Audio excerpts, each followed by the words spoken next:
Greetings, I'm Shad, and welcome to Sunday Night Swords. How is everyone? Let me know if you can hear me, if the audio's coming through loud and clear. I'll get the chat up on my screen. And, hey, weekly live stream.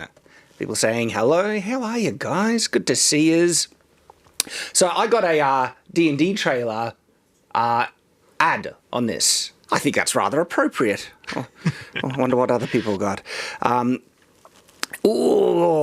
you're saying hello. So can you hear me? How's the audio? I want to make sure the audio's coming through. Check for you. Someone says, how is it in Upside Down? It's actually rather good, you know. The Upside Down, isn't that the name of the place in Stranger Things? The Upside Down? Yeah. So it's just Australia. And it's a horrifying hellscape. I think they did that pretty accurately. Yeah, everything's red. Yeah. Monsters that you just have to fight. And okay, cool. Audio's good. Nice. Okay. So, Sunday Night Swords. Going to be lots of fun. Like I said, if you're unaware, this is going to be a weekly live stream around this time. It's Sunday night in America. It is Monday morning here. But I thought it was appropriate to title it Sunday Night because most of our viewers will be from the US. And it works it just sounds better. Sunday Night Swords. Monday Night Swords, you know. Alliteration, right? So we got some fun things to get to in this episode.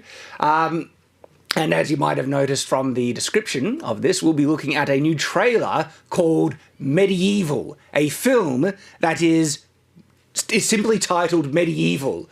Oh boy, that sets some high expectations for me. We'll just see how truly medieval it is. My worry is that it might be the same or along in the same vein as like Ironclad or The Black Death. Both films which Lindy Mage has done like multi-part series breaking down and just destroying. The inaccuracies in those films are amazing, especially that bloody leaf. Like, look, watch the Lindy Mage videos. Forget that leaf. I'm glad he called it out. Ooh. Okay. All right, so before we begin, what I want to do on Sunday Night Swords is have some regular segments to kick us off, just, you know, and what's most appropriate for Sunday Night Swords, we need the sword appreciation segment, where we need to look at some swords and just appreciate the swords. Someone says there's a bit of an echo. I'll get Nathan onto that. See if there's see what's going on. But all right. Yeah. Someone says flail axe. At this point, I'm expecting a double-bitted flail. Halford. All right. We will see. But to kick us off with some sword appreciation, Nathan, if you could bring up the screen. Yes, of course. We need to appreciate some swords. So, kicking us right off. Look at this lovely sword. This is a lovely sword. All right. I don't know who made it. Whenever I see a nice sword on the internet, I just save the image, and now I have like a collection reference, and I just want to share it with you. And so, lovely Viking period sword. It is pattern welded, not woots. Okay, you can tell the difference if we go. Actually, that we lose resolution, but. You can, if you know the difference, woots actually has a kind of flowing, almost liquid look. That is definitely pattern welded, but still beautiful pattern weld. So I appreciate that sword. Look, look at this one. This is a gorgeous one. Beautiful one-handed. I particularly like the handle. See how I have a hey Oz. Could you get me the one-handed LARP sword?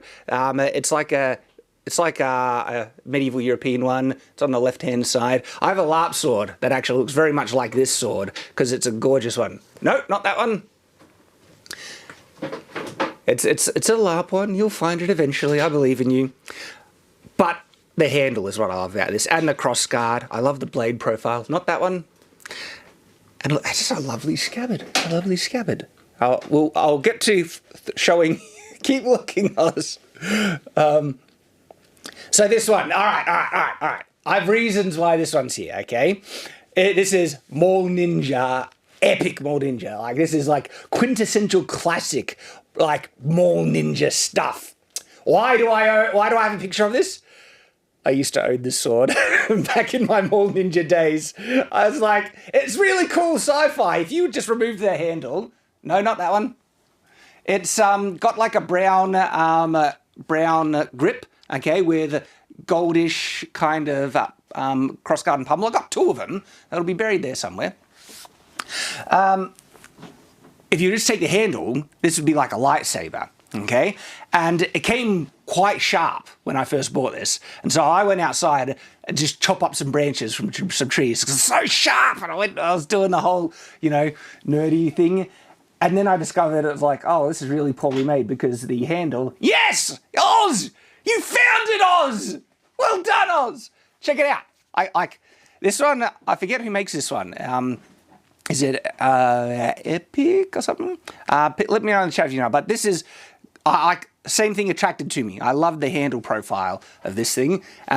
Beautiful, beautiful one-handed. So let's just go back. We'll see the similarities. Do you see the similarities? Oh no! Now I'm blocking it. See the similarities right there? Gorgeous. I just really like the look of it. Okay. So, Mole Ninja one. Yeah, I hit some branches, chopped some stuff up with it, and see how it's got these indents here. This is like such crap. Like Mole Ninja weapons are so crap. Of course, it will get stuck on things because there's no blade on those indents. It just cuts in and it's there for a look. And it's just, so you can't cut anything lower down here, but the rest of it was pretty sharp. And when I hit everything, the entire handle became loose. See all these like little things? Those are segmented and they're kind of screwed together and they all became loose in this jungled mess. Classic Mole Ninja piece of junk, but nostalgia. I have it there for nostalgia. And look, there's the sheath that it came with. Classic. So this is like, I got this because check out the swords that like in this image. It's like really intriguing kind of falchions right here.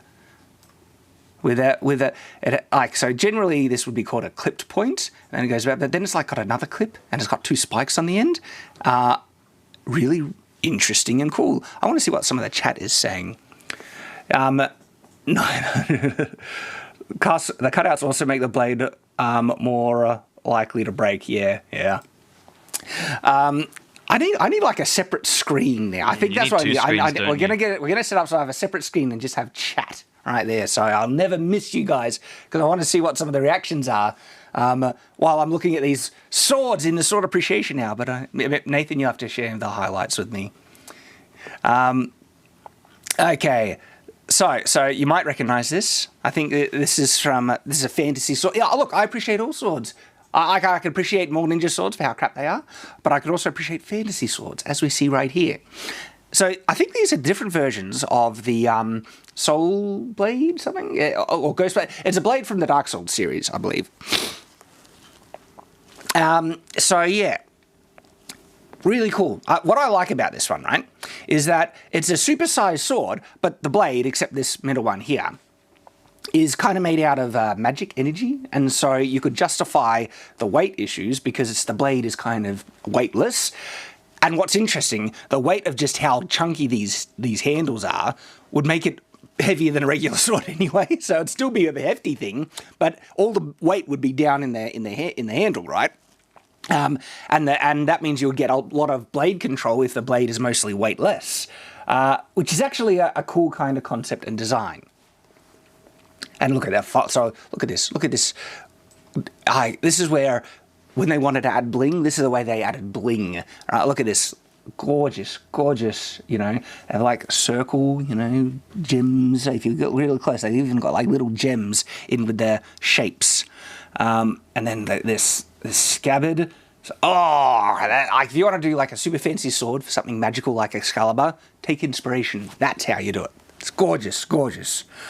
Well, okay, so I think someone says tiny hands required for that one. German sword ?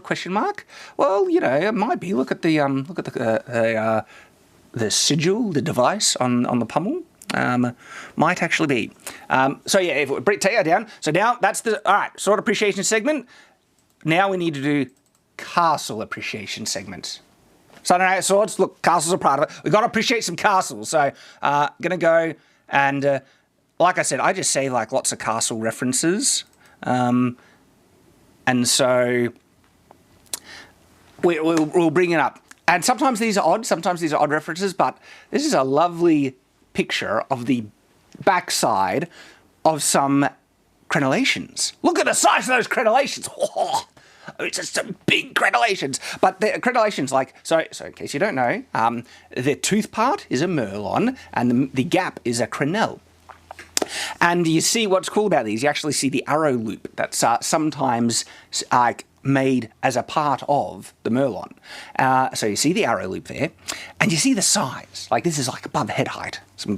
Those are some gorgeous. If you want, we can make it full screen for chat so they can Oh appreciate yes, the backside. yes! Look, let's go.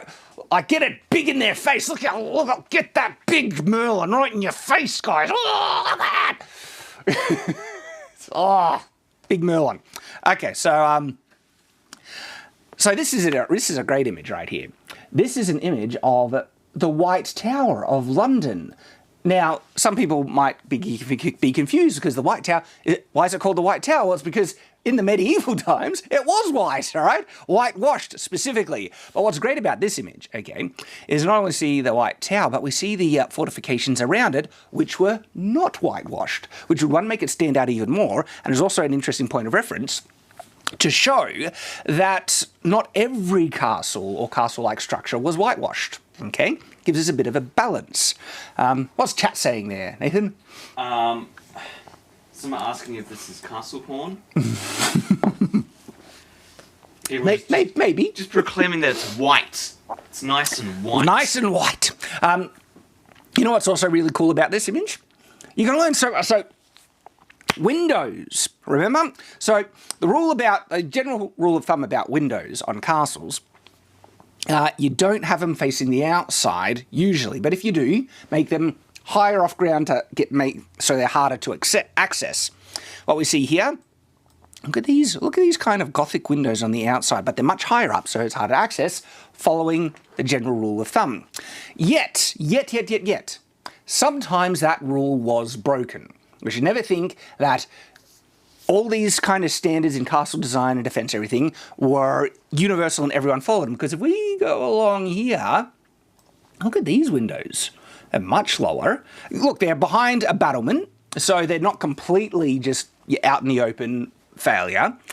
But if you got through this first battlement, you have windows right there near on ground level over here. Really, really intriguing.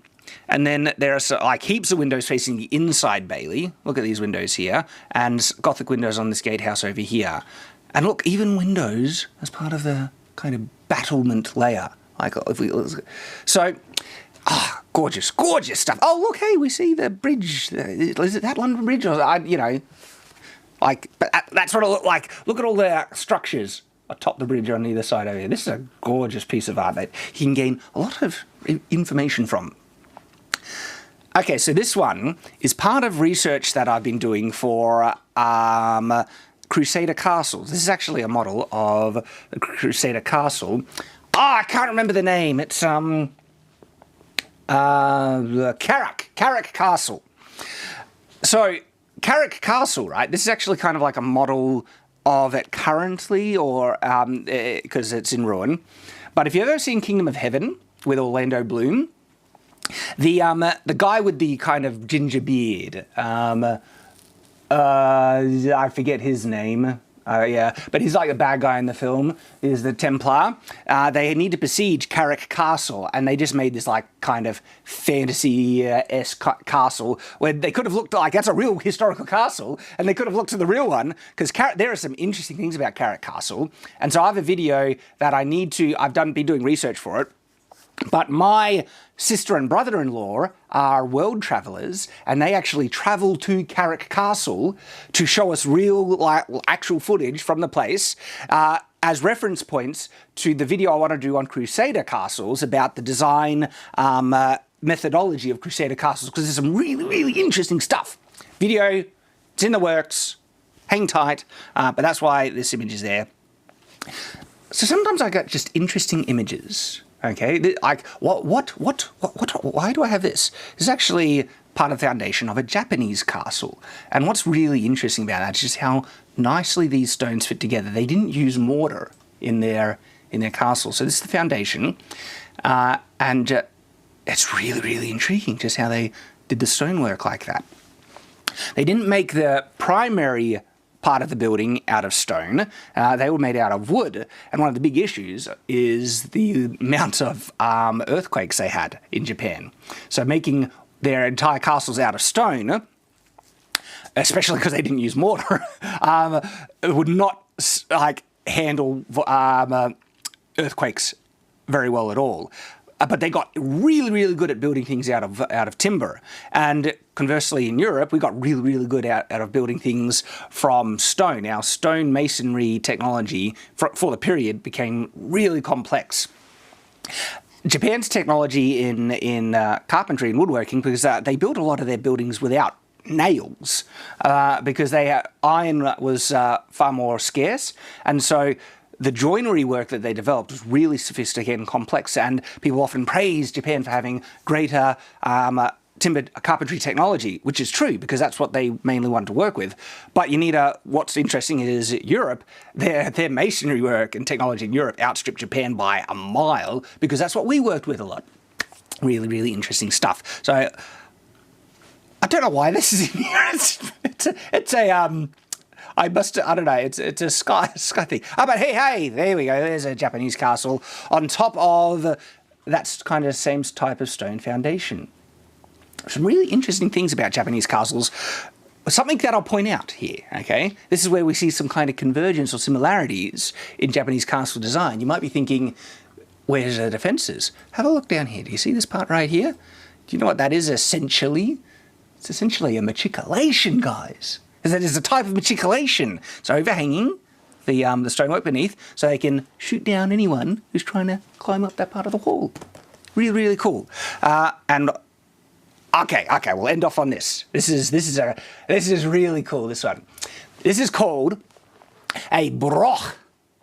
B-R-O-C-K. It's a pre-Scottish, really. It's in Scotland, okay? Scottish broch. When I say pre-Scotland, I was kind of thinking the Scottish medieval people, but this is pre-medieval, okay? This is one of the really interesting fortified abodes in Scotland, made by the Celts, I believe. Stone round tower-like building. And their design style, I want to do a whole video just on the Scottish broch. Am I saying that right, people? Broch. It's the broch. Is that right? Let me know, chat. Chat's trying to interpret that as well. Yeah. They're trying to spell it. They don't know how to spell it. B-R-O-C-K. This is essentially proto castles, and there are multiple types of proto castles. Buildings that you could mostly classify as castles before castles were properly established. And there's a couple of buildings like that. The Roman watchtowers and, well, of course, Roman fortifications. Very much kind of proto-castles. There's the Irish towers. Very, really intriguing as well. Maybe I just need to do a video of, proto-castles. Because they're also really intriguing. The Irish towers kind of came up in my video on the medieval city of castles, because there's a point of reference of defensive castles, and there's a couple of other ones. Really, really cool. So there we go! Castle appreciation segments. I feel edified and uplifted. How about you, Nathan? Yeah. Well, there was some good comments with the different little segment we had there. People were saying that the Japanese structure looks like a real fun game of Jenga, especially when earthquakes strike. But yeah, people appreciate the broch, and it was fun looking at swords and castles. Swords and castles is always fun. That's why we came here. This could be the whole live stream. Yeah, but it's not. It's not. We will be getting to other things, but I like seeing what the chat is saying. So, Shad, what's your take on this Crusader Age Britain versus feudal Japan? When you say Crusader Age, but what era of feudal Japan? I assume you're saying the same period. Oh, tricky. That's its own video. Maybe I should just do a video on that. That would be fun. This is really where it comes down to tactics. I have a personal view on what I think which side has the edge in technological things, but it's much closer than you might assume. But even then, it's really there's sometimes just luck that plays into battle, so it's never be 100%. It'll be like, this side might win 55% to 60% of the engagements versus, 45 to 40%. It could be as close as that at times. Okay, so let's move on. Okay, I have a couple of little videos that we'll want to react and respond to. The big one is going to be the film Medieval, but then I have some little ones. Perhaps we should get to the little ones first, and then we'll get the big trailer breakdown. So people share things with me on Twitter and other places saying, check this out. Sometimes they're not big enough or deserve a dedicated video segment, but they want to see my reaction, and those are perfect for this live stream. So let's have a look. One was this one. So I'll bring it up. Wait. Let me full screen it. If it'll let me full screen, there we go. So people wanted me to react to this. So if you have, these are 3 axes fixed together, and is going to use them obviously to chop the. So it worked really well then. Are they gonna show him trying to loosen these 3 axes from the stumps? Because if you ever chopped wood, all right, sometimes the axe head can be stuck in the stump rather tightly. And if you have 3 and they get all lodged, that would make removing it from the stumps triple difficult. Do they? They don't show him trying to remove it from the stumps. I wonder off screen if he was there like, trying to get it out.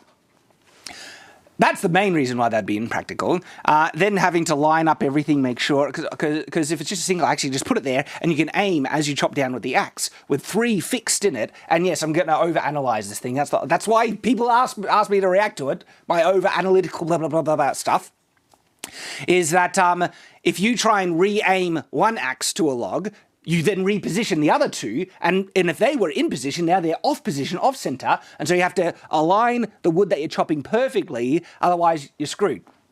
The next big flaw about this design is that it divides the force, right? Whatever amount of force that you're able to throw into, it would be added by its own weight, but then you have the strength that you put behind it. Your own strength you're throwing into the axe strike is going to get divided by 3.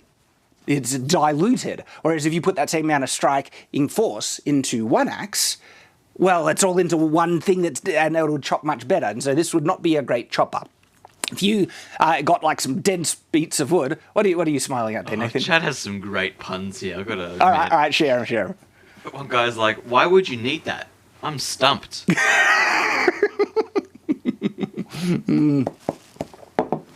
That's great. Chad, just keep coming with the stump puns. I love them. So the force, I think that's like 1, 2 hands on a single axe, stronger force. And if you try to use this against some particularly dense wood, all the energy you're able to throw into the strike gets diluted. No, dumb, doesn't work yet. We are not past the atrocities that we are about to see here, because wait and see. Yes, a flail axe. We have a flail axe. A double-bitted flail axe. And we all know my thoughts about double-bitted flail axes. Funny thing enough, right? For a flail axe, you might actually need it double-bitted just to balance out the weight and to potentially align, like, I guess it must self-align and to curve and have the blades face the direction of the swing. Or it doesn't, I don't know, and then they cut all the times they miss. Of course, this is just a novelty thing for fun. It would be absolute garbage in reality. Like tremendously so, for a big reason that I'll mention soon. And so he's got it there, and yeah, he's chopping things. A fold-out axe. Now, there's something. We'll come back to this fold-out axe. But we see 2 shots of this flail axe chopping things. All you have is the mass of the axe head. There's no kinetic link between the axe head and yourself to try and drive that force home. Does that have a proper effect? It depends on your strike. If you just using your strength to accelerate an axe, and then kind of don't put any force behind it and let its own momentum carry it through, you're not really adding any additional force behind it then. But if you are pushing it through with your hands, well, you would not be able to get that additional force at all with a FLAIL axe. That's one of my criticisms of the nunchuck. The thing is though, the axe head is so heavy, do you need additional force? Maybe not. The other big problem is alignment. If this axe head hits just slightly off alignment, there's no force to try and keep it straight or recorrect it, and it'll just plunk, and it'll bend out of the strike, which can mess up it as well. So that's another big flaw. There is now scientific evidence about using 2 hands on a weapon versus 1. Yes, scientific evidence. I have a video already filmed that'll be coming out next weekend, okay, on this scientific evidence about using 2 hands on a weapon versus 1. And that shock horror, Dungeons and Dragons and other role-playing games might have got it right. Got what right? Wait for the video. No spoilers. Check it out. Wait, but it's coming. It's coming out. And it actually applies to using 2 hands on this flail type axe, and also 2 hands on nunchucks. Nunchucks are being brought back into prominence. Well, we should finish this video, but people have been linking that a certain Mr. Wick has been using nunchucks. I might have to comment on that. We'll see. Fold-out axe. I mean, if those joins are strong enough, yes, it could work. But you would need some thick metal joins and the lock mechanism holding it really tight. And if so, yeah. Flick-out axe. That's cool. If it's strong enough, like obviously for most cases, it wouldn't be strong enough and it'll just bend because it's like a thin tube. But there are some battens that are actually really tough. I've seen people debate about battens as effective self-defense weapons and things, and there is debate. Let's just say there is a lot of debate on battens. The people who are against battens usually try and say they're flimsy and weak and they always break, and they show videos of people using them and they break.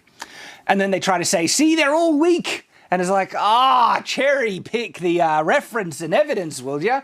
Of course you have badly made battens and really good made battens that are solid as anything and can break concrete or cinder blocks. I've seen, like, they flick these out, they're solid as metal, and they break cinder blocks. So you have bad made ones and you have good made ones, obviously. So are the good made ones, would they be strong enough to support not only the weight of an axe head, but the impact force and vibrations on that shaft after strike? Don't know. I don't know. But anyway, he's got a flick out one. That kind of... this one. I've seen this one around. I've seen like videos where they make them. Even Alex Steele made like the cross one. There's one that's a cross. This one is almost like a star. Okay. It's a gimmick. It's for fun. We get that. It would be a very ineffective one and get caught in the wood much more because, again, it's dispersing, the force over a wide area. But let's see it. Let's see. I wonder how many tries he actually had in this to get it to split evenly. So you got caught. So, Nathan, you don't have a Nathan cam. Do you have a Nathan cam? I'm not dressed. You're not dressed? See, well, can you mute me? This is one of the problems with being live. I need to clear my nose and throat. Can you maybe mute everything? We're going to mute everything, so I'll be quiet just for a second.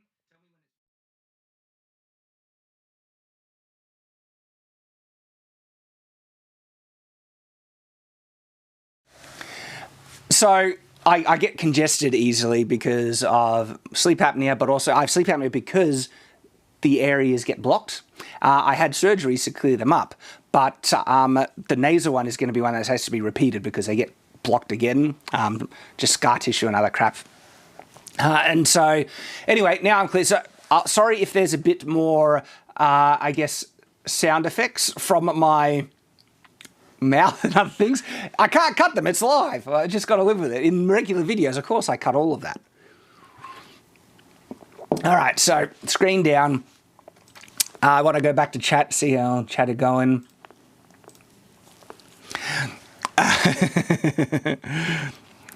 Oh, no, Nathan can't do that. That's horrifying. Okay, Shad ASMR. That would be horrible. Oh, gross. Okay, chainsaw nunchucks, question mark? Yeah, do it. Do it. And then we'll see the videos of people horribly maiming themselves, and I'll just use another point of view to say, nunchucks, crap. It's gotten to the point where I just do it to trigger people now. Like, when I'm serious, I've always said, hey, they're fun. I think nunchucks are fun. Go to town. You obviously can use them as a force multiplier, all right? Use them to a level of effect. But, yeah, anyway, do I need to repeat myself? But some people who are new just see me always saying, nunchucks suck. I'm doing it to trigger you guys, okay? I do see the super chats. Thank you, people, for mentioning them. And we'll try and do a super chat catch up at the end of the stream, part of this stream, and we'll try and go through them all. Have you ever read Berserk? No, I haven't read Berserk. I kind of want to, though. Berserk is like epic. I know a decent amount of the story. I've seen the anime. I know there's a new anime that got I was ready to watch it, but then it got horrible reviews. Thoughts on tonfas? They're actually not terrible tonfas. They're stick plus fancy feature thing on it. Sticks are great, remember? So they're like cool sticks. Okay, moving on to the next segment. So this is a smaller one. Let me see if I'll bring it up. Oh, all right, that's the medieval trailer. We'll get to that. We'll get to that. Let's see. Is this the one? A common trope of many. All right, we'll get to that as well. I have a lot of segments to get to, but this is the one. So. This is kind of funny, right? This is an animation. Let me quickly check who it's by. It is by Rachel Does Stuff. Rachel Does Stuff is the YouTube channel that this is on. So it is a very quirky, cute, animated music thing entitled Historically Accurate Disney Princess Song. Rachel Bloom. A historically accurate Disney princess. Well, you all know about historical accuracy, medieval historical accuracy, so I know, look, this is made for comedy and over-exaggeration. I don't care. We're going to be looking at it for how accurate it really is. And we will hold this humorous animated short to the level of scrutiny that every pedant would expect. Knowing that that's not really, but this is, I guess, one of the other things, right? When people try and make things historically accurate, there is a tendency for that pendulum to swing way too far in the opposite direction, and they try and, and so there's some too far swinging in this, but it's fun, it's cute, and so is the audio on as well? Mm-hmm. You might need to mute my if in case there's Play. So already, look at this castle. It's not a very historically accurate castle. I'm triggered. It's a very much fantasy castle, actually. Not to say that there aren't elements of accuracy, just like most fantasy castles. They're small elements, like this little, these aren't matriculations, but they're just little extensions to the tower roofs. And the tower roofs that are somewhat similar to this, but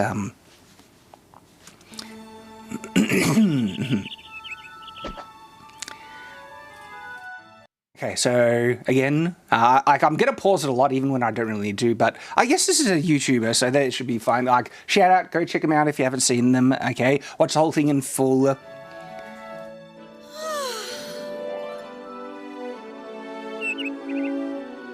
Village. Oh, birds. At sunset, I wander through the village. So, the voice is like perfect Disney princess voice. I mean, especially in singing, it is. So that's like, they capture the tone of the classic kind of Disney princess theme really well. I can't see chat. What's chat saying here at the moment, Nathan? Some people are saying get ready for the hour-long, 3-minute video breakdown. People are claiming that the birds aren't historically accurate. And neither was that tree. Let's go back. See this tree? That looks like a gum tree, an Australian gum tree. I mean, if I was to just go off, why is it an Australian gum tree? It's clearly, indisputably an Australian gum tree. What is that doing in a medieval setting? Can't. Oh, birds. In the twilight and so quiet. Well, it's quiet 'cause most people died of a plague. Okay. Depending on the period, yes. But not like, this is trying to reflect the whole medieval period. The plague was so massive and impactful that it's often associated with medieval period. And there were actually multiple plagues. The plague appeared not just in the Great Plague, but other times as well. There were like lesser outbreaks and everything. But we should never assume that was the whole medieval period. That was actually a more exceptional period of time. Very memorable, very impactful. Impactful for the whole world, really. And it shook up society massively. But it was technically a smaller period over the whole history of the medieval period. And so to say people are always dropping dead just from sickness and disease everywhere, it's like, well, then how did the human race continue in that area? As obviously people survived and carried society on. And there were times of peace and health and plenty, not always famine and death.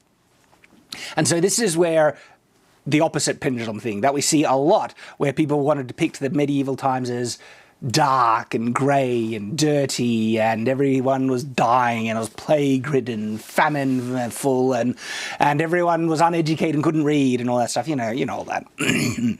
Plague caused by jealous witches. Okay. The witch burning thing. Last time I looked up, this is one that I'd want to double check, but the witch burning and even the Inquisition I want to double check, but the witch burning was a thing that happened later. It happened more prominently after the medieval period than in. So there's a lot of like Victorian superstitions and traditions and stuff that get ascribed to the medieval period because they think that's a bit backwards and weird. And a lot of Victorian interpretations and stuff that gets sent back then.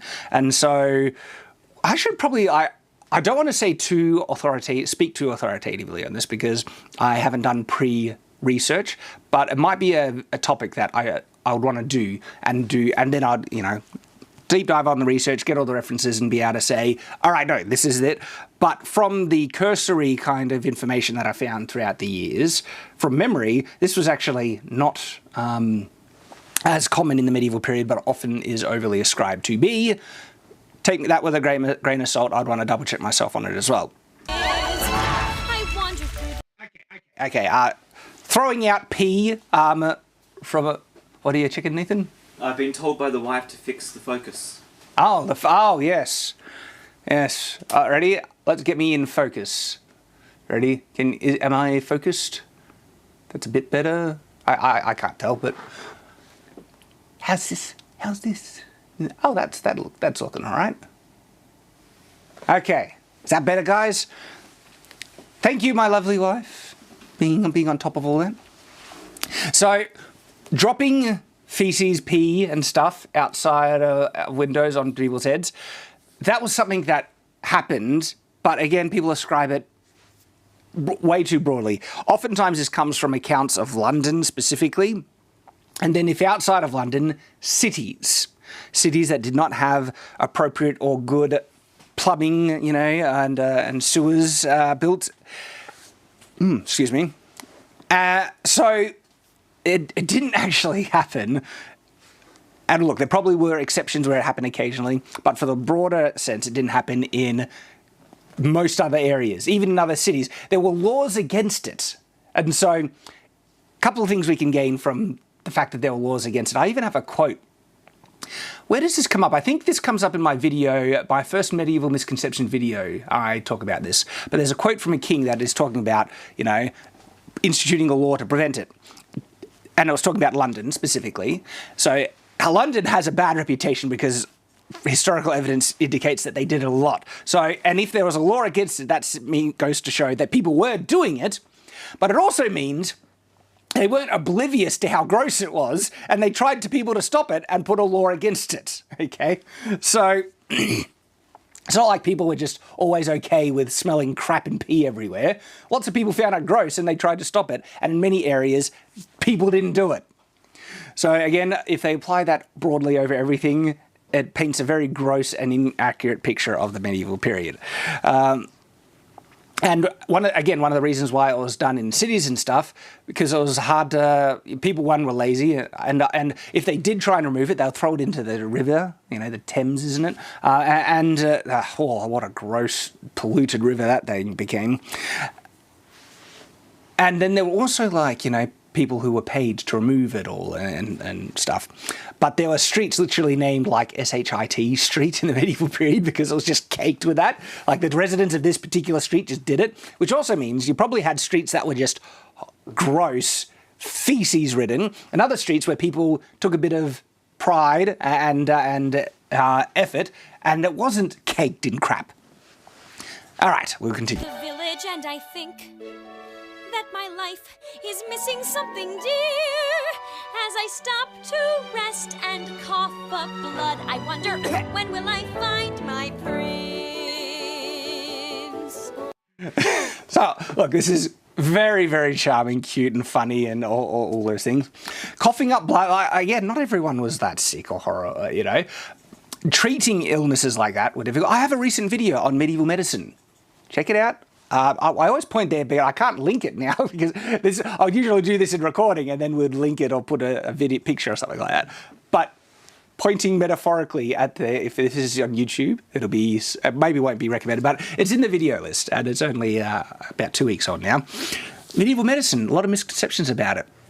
Turns out that they did some pretty full-on surgeries, like sawing open skulls and stuff that people survived from and actually saved people's lives as a result. Like, you know.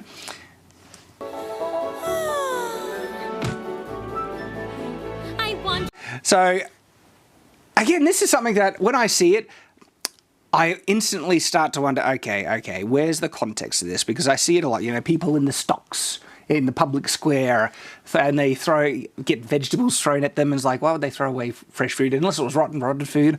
As a public punishment, I think I have heard of reference of it actually being confirmed that this is a public punishment. But then I question, all right, how prevalent, how widespread, and all that, because it seems to be the common thing. You know, have you seen The Hunchback of Notre Dame? It comes in The Hunchback of Notre Dame a lot, and so I suspect, just because this has been my experience with many points of it, like facts, tropes, things that people often just go to in regards to this is what the medieval period was. Whenever I've researched those specific things, I found more nuance and reason behind it, an explanation, and sometimes it's nowhere near oftentimes actually, it's nowhere near as prevalent as people show. Through the village and I noticed. Surgeon, so Okay. There were a lot of, well, not a lot, but there were certainly conditions which medieval people didn't know how to treat, and one of the only ways to try and save people's lives were amputation. So if you got gangrene or horrible infections and stuff on your limbs, that would spread. They didn't know how to deal with it properly, so they just had to cut out the infected tissue, oftentimes the whole limb. Save people's lives. So it wasn't the treatment for everything, of course. Bloodletting, I heard, was an actual treatment where they would actually drain blood at times, which was not good. But there are also things that they did that were actually, again, watch my video on medieval medicine. There were things that they had a far greater sophisticated understanding of. Sometimes it involved testing and drinking a little bit of urine, but they did it for a very important reason, actually, and they were able to detect diabetes that way before they even knew what diabetes was. Arm falls off anyway, so I'm not sure if you heard me. Were you muting me? Yeah. So I said he is bloodletting, but then the arm falls off anyway. We'll go back to it. There goes the blacksmith with his daughter-wife. Okay, all right. Age in the medieval period. There are, again, this is where some of the accounts are so out of the ordinary. That's why it impacts people a lot. Is it, the White Queen. If I were to look up the White Queen, just to double check, but I believe she was married at 12. I'm going to quickly double check that. Is it down, Nathan? Let me just... It's down now. Yeah, these are just things that I like to double check, but I believe that was the White Queen that was named at... married at 12. White Queen. There's a TV series. You'd only get... No, I want... yes, it's a true story. For his wife Elizabeth Woodville. Maybe I'm getting things mixed up, but I believe there is a queen, White Queen history. It's a novel. Elizabeth Woodville. Is she the one? Okay, it was Queen of England, married to King Edward IV. Until her death. I just want to make sure I'm going to call Elizabeth known for beauty. King of England, marriage greatly enriched her siblings and children. What is chat saying? Chat always loves. Someone's saying you might be thinking of Margaret Beaufort, mother of Henry the... Okay, let me look it up. How's it, Margaret? Beaufrot.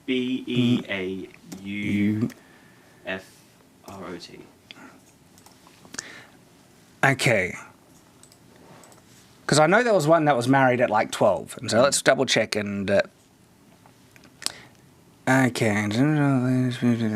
Catalyzed period. She... I'm just saying marriage. The wife's chimed in again and said she was 15. She was 15? Yeah. Is that the White Queen one? I'm assuming so. Okay, so 15. All right, there was one that was married at 12, I believe. So I don't know which one. So again... This is one of the... We're live. I need to double check these because when I make videos, I would double check everything before I spout off my mouth and make myself look like an idiot. Because there's all these factoids that I've heard over the years and some get dredged up. But I'm pretty sure I've heard that there was a queen that was married at 12. But I'd want to double check it now. So... but it would take too long to try and do the research on the fly. But anyway... What I was saying about the getting married at a very young age.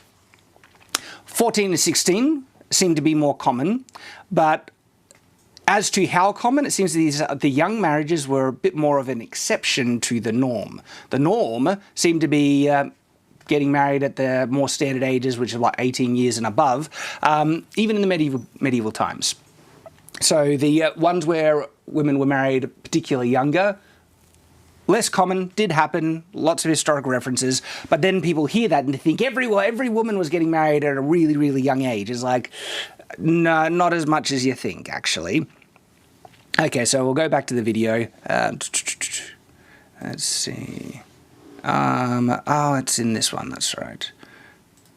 Okay, back on the full screen. 10 years old and pregnant with her brother's son. Brother's son, and so everyone was inbred as well. It's actually more royals, wanting to keep lines. And it wasn't necessarily this idea of keeping bloodlines pure, but more about inheritances and making sure certain things wouldn't be divided when, inheritance time came up to keep kingdoms stable and together and other things.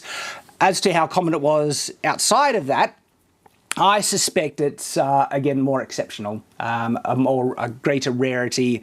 And then it's also by degrees as well. Marrying direct siblings or that stuff, probably far more rare. Then stepping down to cousins. Cousins were probably far more regular, but then extending further that, it's probably even more common outside. And again, it's certain lines that had political... that were affected politically through marriages where you see that happening a little more often. I wandered through the village sighing deeply. So unclean, is that a reference to leprosy? And look, leprosy, was an issue, wasn't everywhere. Seeking guidance from the statue in the square. It's a statue of Christ adorned with thief hands. Of Christ adorned with thief hands. I want to look this up right now. If you could take down the screen. This is one that I just need to find out because I haven't heard of that before. Has chat ever heard that? It might, this might have been something that happened at a specific time and place, and then people are applying it too broadly. What does the chat say? Chat's finding most of the stuff ridiculous. Yeah. Like, that's absurd. Out of context. Mummified Thieves' Arms. It's not coming up on the thief. So yeah, is this just like complete bullcrap that they just threw in there? But I would wonder. Look, maybe there was one case of it happening. No one's ever heard of it. Apparently. No one's ever. I haven't heard of it either. I was like, what? Really? Are you sure about that? Nothing is coming. This like if it actually happened, you'd think it would be such a quirky, strange thing that there would be articles, people referencing it more, or anything like that. And I'm getting nothing on a tertiary brief search. Adorned with cut off. Look, maybe I don't know. Sometimes you find oddities in history, and so I don't want to say this is utter crap and then throw shade at the creator of the video when there might have been a single instance of it somewhere. I'm not finding it. Adorned with maybe amputated. Because again, this is one of those it's actually titled historically accurate, and people who have no real, I guess, point of reference to try and figure out what's history and whatnot, they could easily watch this and think, yes, it's an exaggerated thing, but they're clearly basing it, they assume they're basing it off historical fact, and then they just take that with them, and it's like, that could be a huge misconception that's being perpetuated, or,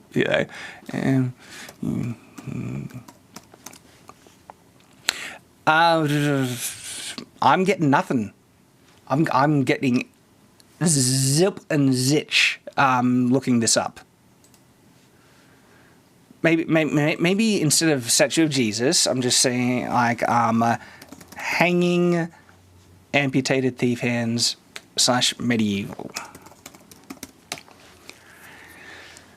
It's a barbaric punishment, and so because I'm not saying that there wasn't a practice of chopping off thieves' hands at certain periods in certain cultures and things like that. Like there's this live science thing that come up about brutal punishment for people, and we see digging medieval unearthed skeletons of young men who had their hands and feet cut off just before they died.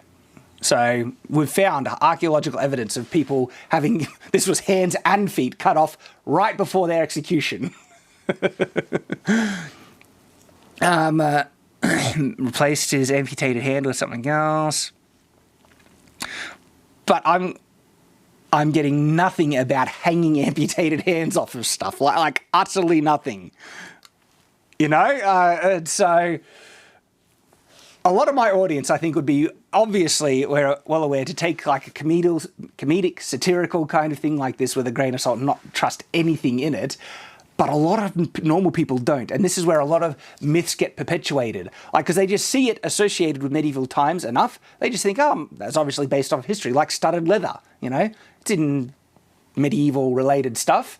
And they're all uneducated because that's just a myth that gets perpetuated again and again and again. And so it creates these misconceptions of medieval times. And it starts, unfortunately, actually with stuff like this. Okay, so I have no idea where that's coming from. I would seriously, if I'm wrong and there is an instance of this happening anywhere, please let me know. The creator of this video, link it to me. I'll bring it up in the next live stream. I would love that. But at the moment, I'm getting nothing. And again, but like I said, I'm finding nothing. But if I'm wrong, happy to showcase it in the next stream. Oh, when will I find my prince? Oh, Look, everyone, it's my friends from the forest, the Jews. Hello, Jews. That's awful. Okay.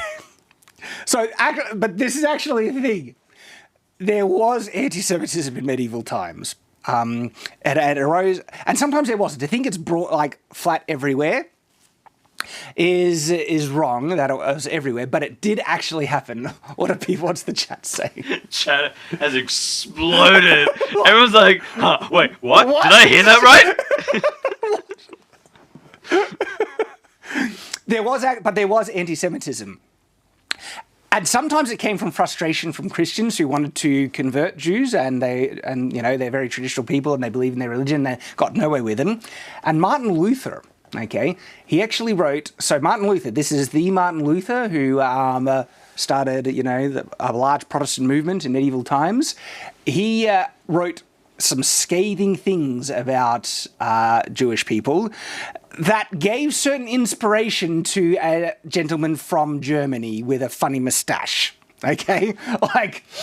And this was Martin Luther, and he wrote those things because he actually wanted to try and convert the Jewish people to Christianity, and he got really frustrated that he didn't succeed, and he ended up writing some pretty certain things about Jewish people. And so that's one point of evidence. It's another point of evidence, like there was the Little Crusade. Let me just double check this. I think it's called the Little. If we can take that. So I'm going to quickly bring up the Little Crusade.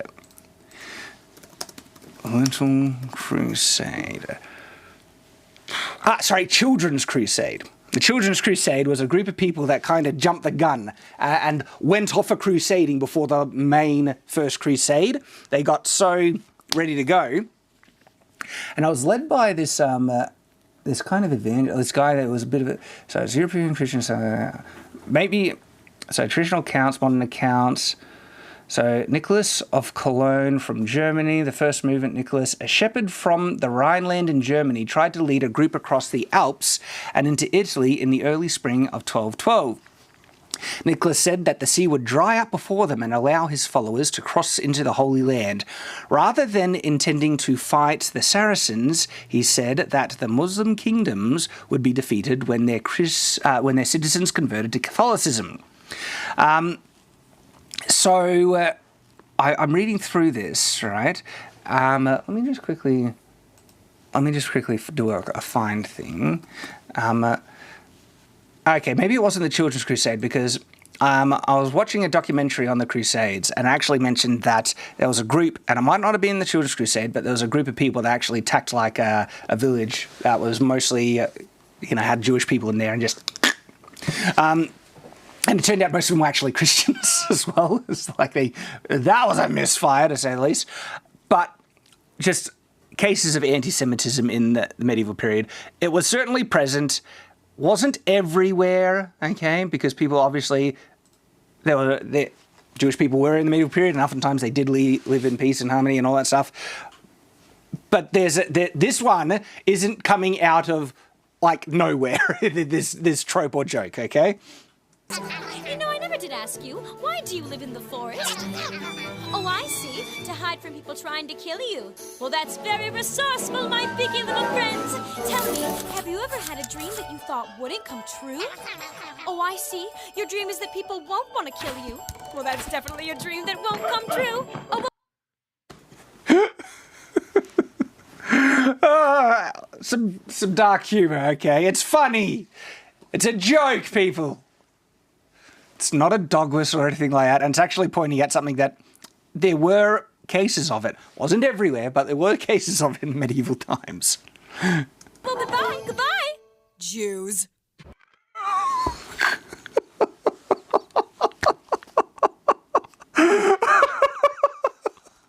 Oh my goodness. What's chat say? Everyone is also shocked. Everyone's just like, dead, low. I can't believe that. Yeah, I wasn't expecting that. That video took a turn. Well, it took a turn. And look what we see here. Skinned baby on the screen.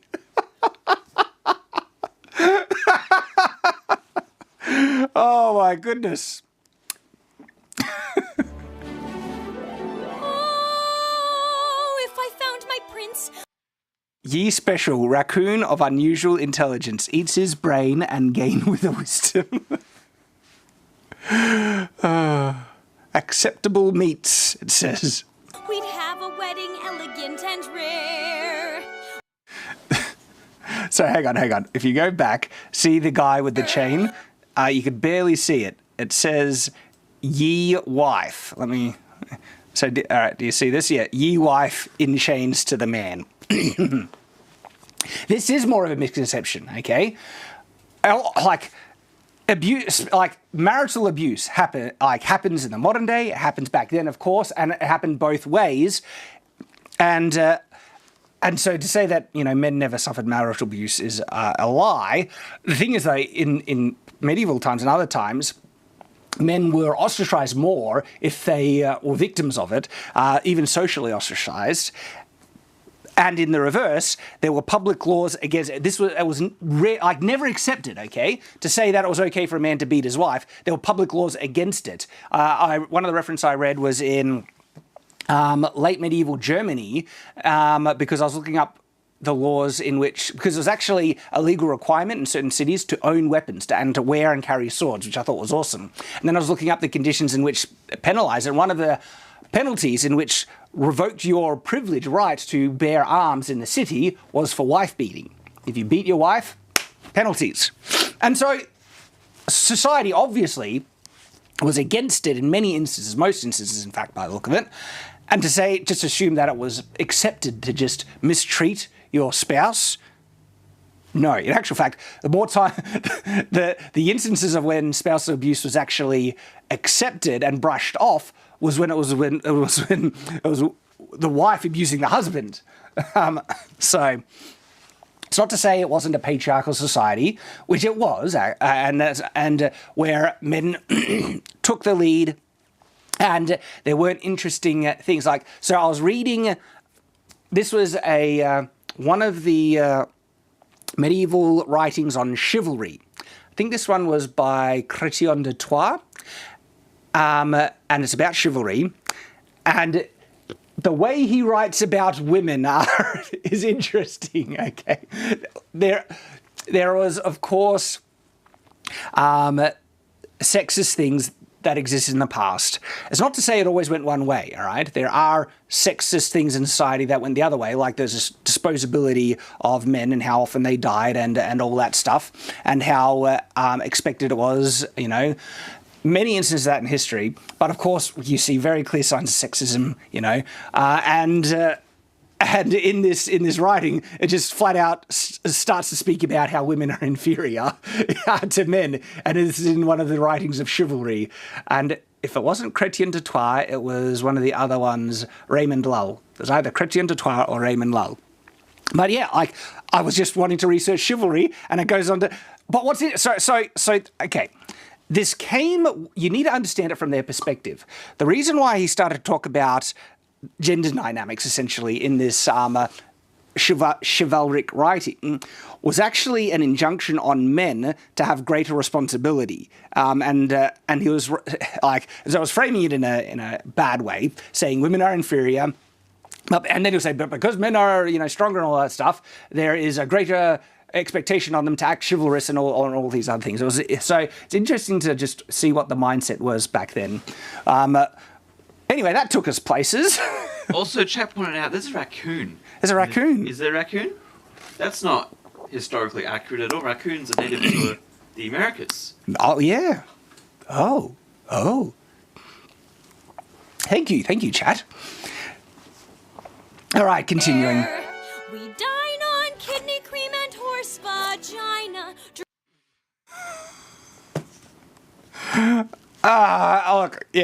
Source reference, please. Sometimes people did eat weird things. All right. Interestingly enough, past times they considered many types of seafood gross, like eating bugs, like eating crab and other things, and prawns and things. It's just like, as a bug, why would you eat that? But for the large amount, they ate things that we would recognise and be very familiar with. Vegetables. Grains, very common. Bread. Meat, pork was the more common meat eaten by the peasantry, but also pork was very, very commonly eaten. Fish, okay. Salmon was really widespread in a lot of places. They did like pickled herring. But anyway, these weird, crazy things. I'm sure some people ate weird things now and then that we would think, I would like to explore some of those oddities, but then that spreads that this is what they always ate when they're more exceptional. But for the most part, they ate things that we would be very familiar with. So, as a guy with a bear tied up, so medieval people had an interest in exotic animals, just like we have in the modern day. We go to zoos and things.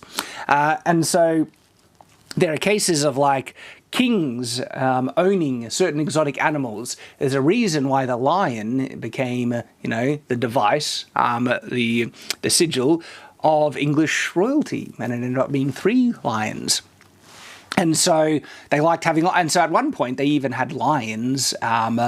This was later, but they had lions at the White Tower, and then I heard that they kept them in the moat at other points as well, like these exotic animals.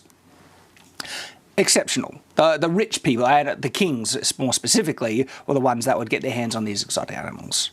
Drink champagne and torture a bear.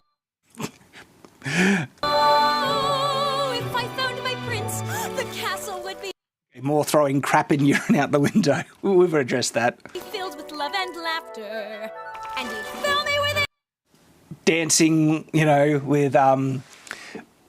with poo piled up on the street. We've addressed that thing as well. Forcibly and rough, I Got a bit explicit there. give birth to a son and then die right after. Okay. Mortality in childbirth obviously happened much more often in the past, usually due to infection after childbirth and stuff. But they still, their population still grew and they still increased and everything. So it wasn't like a guaranteed thing, and it wasn't even 50-50, okay? It was just much higher, and women did die in childbirth far more often than the modern day, but it wasn't like 50% of all women always died in childbirth and everything. Because do you know the average amount of children, the average medieval household, how many children they had on average? 6. The average of all medieval households were 6 children. So clearly women weren't dying all the time from childbirth, otherwise that average would be impossible. 6 children. Now, of course, there'll be people with more and then people with less. That's how you get the average. People were giving their averages. Some was once 8. 8? 712. 7. 5. 14. I mean, I'm more confident on that statistic if we could take that down. Let me just quickly look it up. Because again, if I was making a video on this, I like to try and double check my things. But this one I'm pretty confident on, but I'll just quickly look it up. Average children per household medieval. The average dropped to 1.9, continued to decrease. Is that because of certain things? So maybe I got that average wrong, but I thought it was 6. I don't know, 5 to 6. As far as we can tell, medieval French, so this is from medieval France, okay, families were significantly bigger than modern Western families, average perhaps around 5 to 6. In contrast, modern France has an average, so that's talking about contrast. How many children did the average medieval woman have? 6 or 7, this one says. So I thought I got that correct, but it looks like the average dropped in certain times. Okay, so this is like rural areas in diocese and so obviously very specific areas. 1329, the outbreak of the first plague epidemic caused the average to be 2.8 children actually live. So during plague, that average dropped clearly, but it looks like the more standard average outside of times of plague, is 6. So if that was the average, obviously women aren't dropping dead everywhere. It happened more in higher amounts, of course, but it wasn't like 50%. This is not, so I did a video on Night's Watch. Night's Watch isn't for everyone, so I'll warn you before sending anyone over from Shadowverse to Night's Watch, but you might like it. But I did a reaction review of House of the Dragons, the new Game of Thrones thing, and the creators are getting very political, and one of the political things that they were wanting to do was their depictions of childbirth in this new House of Dragons thing, and they were saying it was 50-50, that a woman would live or die on giving childbirth, which is just ridiculously incorrect to the medieval period, because again, how did the population just continue, period, if they were dying so often? But not only did they continue, the average household had 6 children. Again, I am saying mortality in childbirth was much higher than modern times. I don't know the actual percentage amount, but it wasn't 50-50. It wasn't like guaranteed you're going to die when you give birth. All right, we will continue. I wandered through the village seeking and... Sorry, we see Aladdin there. Gets his heads chopped off. That's what I actually now want to double check. I want to find out how often the punishment for theft was chopping off hands. Obviously, I don't think it was for every case of theft in every time period, because that's the danger. Out of anything that I ever like to try and teach about on medieval misconceptions is that when you hear these factoids about history, don't apply them over the entire period in every single region unless you can find evidence where it was far more widespread. But the default, never do that. Take it as an interesting factoid that happened here and then, and take it as like, that was an interesting thing that happened in this specific area and region. And then if it does apply more broadly, that's where you find resources to double check it. Now I want to double check their hair chopping off thing, because I don't think it was widespread as they're showing here. But love hasn't given me a glimpse. It isn't in this shop or in this cart of baby corpses.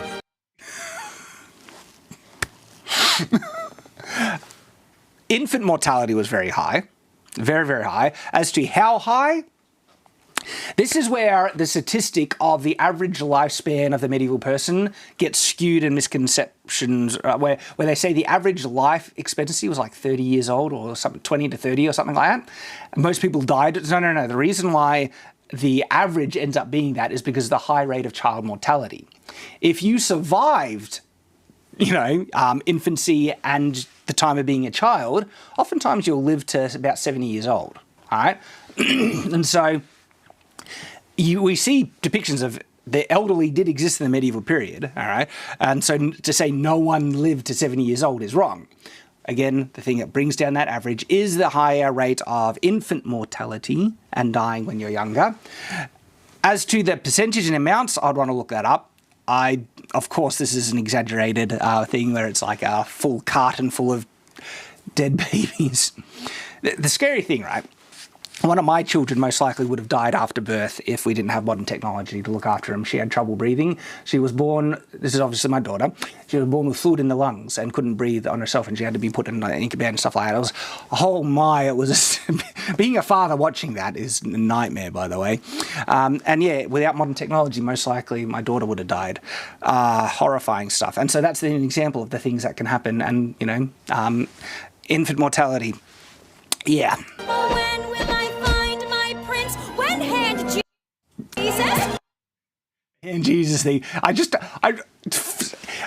so confused by this. It's so weird, and then they refer to it so explicitly. I'm thinking, I'm down like, is there an instance of this? But I remember we looked it up. We didn't find anything. Oh, when will I find my prince? Oh, it's my prince. Hello. Oh, fuck.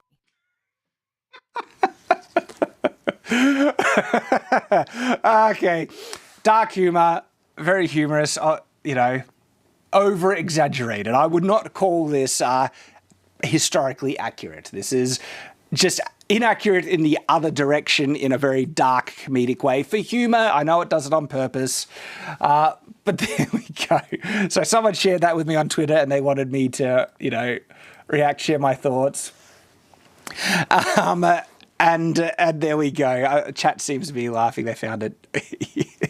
They found it very funny. Okay. Yeah. Inaccurate in the other direction, in the dark depictions of, and that's the annoying thing, where people think that, Disney shows this over-exaggerated fairy tale land of medieval. Let's make it historically accurate, and then they just go to the other extreme of the inaccurate depictions of the medieval period being dark, horrible, dirty, grey. People saying that was fantastic. Shad, can we get a book showcase behind you one of these times? Maybe indeed. Maybe even my wife, the lady, has already done something in regards to that. That might be coming out soon-ish. Super chat reading time. Yes, we do need to get to the medieval trailer, but I think we should catch up on some super chats. Let me quickly refresh and see how many we got going. So if people can bear with me, I'll refresh it and bring them out. Oh wow, there's a good chunk. Let me go through them. I can read them, Nathan, because I haven't hit. I have a way to bring them up. So Daniel G, $5, thank you, sir, says, love your stuff. Never seen you stream in the USA. We played a game called Amptgard, AMPTGARD, all across America, and in Portland, Oregon, a group called SCA. Very fun. So that's the Society of Creative Anachronism. We got the SCA here in Australia. They do great stuff. I love seeing what the SCA do. Good to see you join us for the stream. Glad you got to get the notification this time, and thank you. So Taker 610, $2. I appreciate the donation. Shad, is that Cloud's Buster Sword behind you? No, I don't think so. I don't think I've got a Buster Sword behind me. So this is the Witcher Calamisil sword. And this is a custom special-made Calamisil sword with the hilt from a video game, Kingdom Come Deliverance, and with a really cool longer blade. It's like a big two-handed one. That's one of my favourite LARP swords now. But no Buster Sword. I don't think so. The Pretzel 2, $5. How many swords do you have? Also, how big is your crew? How is your crew and family doing? They're doing great. Things are going good. I'll give you a bit of an update at the end of the stream after we look at the medieval thing about how the channel is going in regards to the YouTube shenanigans and things. But the support that the community has been throwing my way, I'm really grateful for. That support is what's been helping break through the issues that YouTube is creating. How many swords do I have? I have a chunk now. I don't know. Am I in the 30 range? Maybe 30 to 40 range? We need to count them one time, I think. I think we need to count them. And count them. Not nearly as many as I would like, though. I want to get ones, look, at the bare minimum, I want to get swords that are representative of all the types of swords across things. So I still need a falchion, still need a mesa and stuff. And so there's several I need to complete my collection on top of the ones I would just like to own because they're really nice. But when I see those, I'm like, I already have a long sword, nice long sword. I should wait until I complete my collection. Thank you for the super chat, though. Frank Knox, $4.99, appreciate you, says, matriculations. Yes, sir. Volker Darkmoon, $5. Shad, between Witcher 3 and Dragon's Dogma, which is better? Dragon's Dogma. Don't at me. I'll fight you on it. Dragon's Dogma, best action RPG ever made. Watch my video on Dragon's Dogma. I've got a video here on Dragon's Dogma where I share my thoughts. Obi, $2. Can you react to the Hwacha? The Hwacha, that's the that is the Korean thing that shot arrows through fireworks, I believe. Let me just double check. Hwacha. Hwacha, I believe. Yeah, it is. So you can bring up the screen again. This is the Hwacha, I believe, is referring to. It might be an interesting video to explore on that. I'm aware of it. Maybe, but thank you for the chat. So we can take the screen down and get back to... We've started an argument now in chat about Witcher and Dragon's Dogma. I'm going to do a poll. And chat, you know what to do. Remember, though, people will be thinking RPG generally. Witcher is probably a better general RPG. Dragon's Dogma is an action RPG. That's the key. As an action RPG, it is the best action RPG ever. But I think people would just be trying to gauge it on RPG generally. But even the thing is, I love Dragon's Dogma so much in character creation. I would probably prefer Dragon's Dogma still over The Witcher. Obi for $5, thank you for the second super chat, says, can you react to the 15th century Korean rocket launcher known as Hwacha, please? So, yeah, asking again, and yes, so I know of it. Maybe we'll do a video on it. I love some Koreans. Korean warfare is really intriguing. It's just when, like, Korea gets ignored because Japan is like katanas and ninjas and the pop culture element and stuff, when Korea has some amazing, like, cool stuff. Cool swords as well. Duke EE3E. Hey, Shad. There's $5, thank you. I got to settle a bet with a friend. Do you believe ducks are superior to turtles? I do. And has anyone else asked you something so daft? Oh, I ask myself stuff like that all the time. I'm sorry though, sir. I got to give it to the turtles. They're like a walking castle. They just got the defense and they can retreat back into the castle, and I don't think a duck could, unless the duck catches them outside of the castle, and also size and other things. Maybe it's my personal bias, but turtle, walking castle, how could I not love turtles? Rob McDonald for $100, mate, thank you very much, says, congratulations on the new streaming shows. Missed the live one last week. Well, thank you for joining us this week, mate. Really appreciate it. Genuinely thank you for that. Tim LB for $20.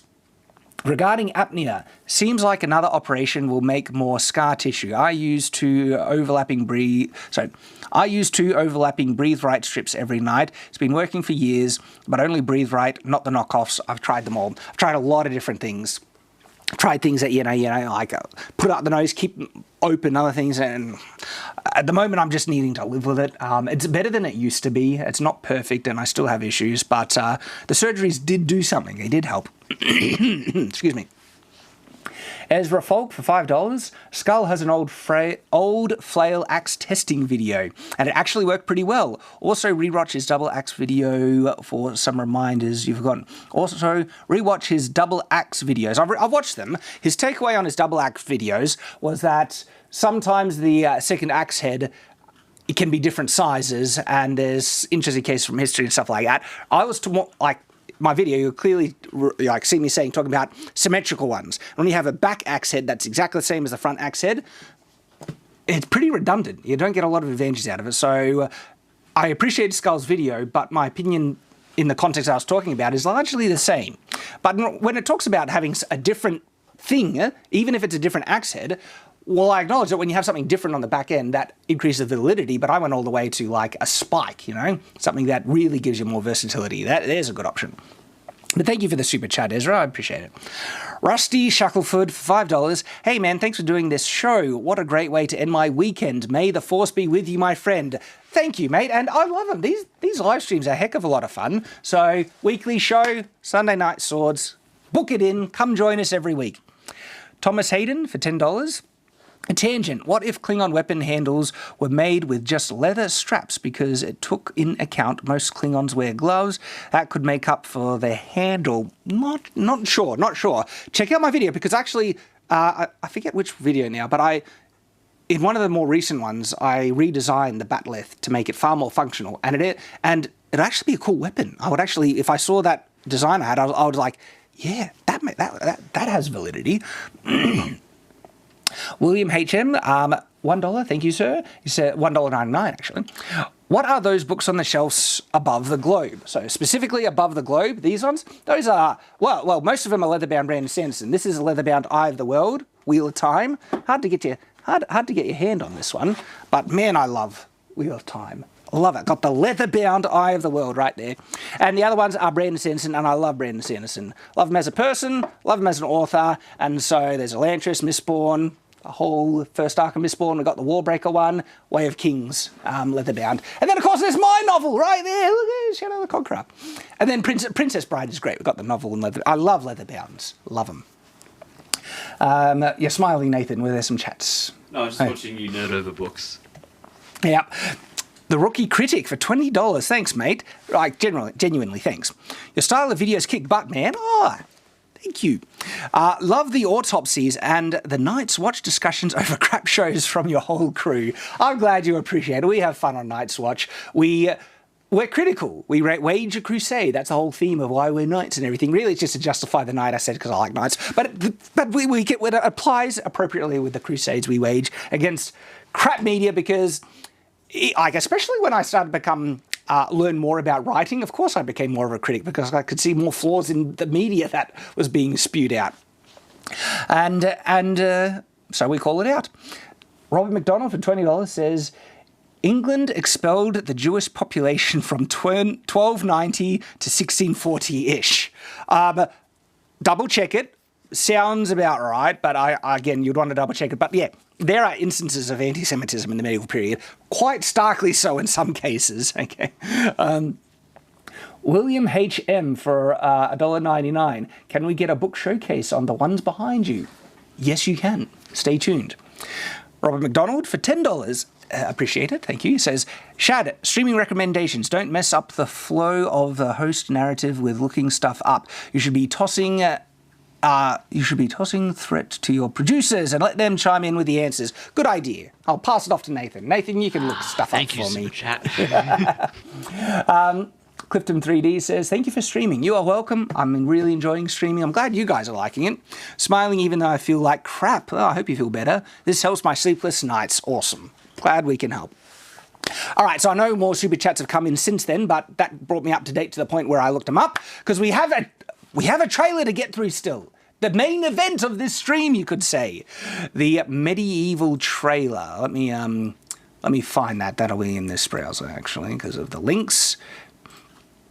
And I had another video. Maybe I'll save that for next stream, because there's a video I want to react to from another YouTuber. I think it's Cody Makes, but I'll look it up when it does. But we might not have time to get to that. But it's such a great video, it deserves more attention. And I had thoughts to share, because there's some really interesting things about metallurgy and swords and stuff that he talks about, which will be fun. And so hang out for next week. But this one, I don't know how long it'll take us to get through it. We'll see. So this is a film called Medieval.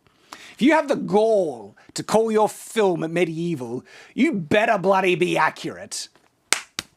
We'll see. We'll see. So is it up? We might even chuck to full screen at times for this one, so you guys can get the experience as we start. Okay. It starts with a guy killing some other guy. Action. I don't like his armor. I know they're going for some type of brigandine. I will comment on it when we have a better look of his armor, but at the moment, it's not passing muster for me. Oh. Huh. Castle. That's not Hohostovitz. No, it's not. It's a different, but it's like, that almost looks like Okay. The pronunciation is weird to the spelling. If you could just shrink it, Nathan. So the prominent hill it's on gives me Hochostovitz,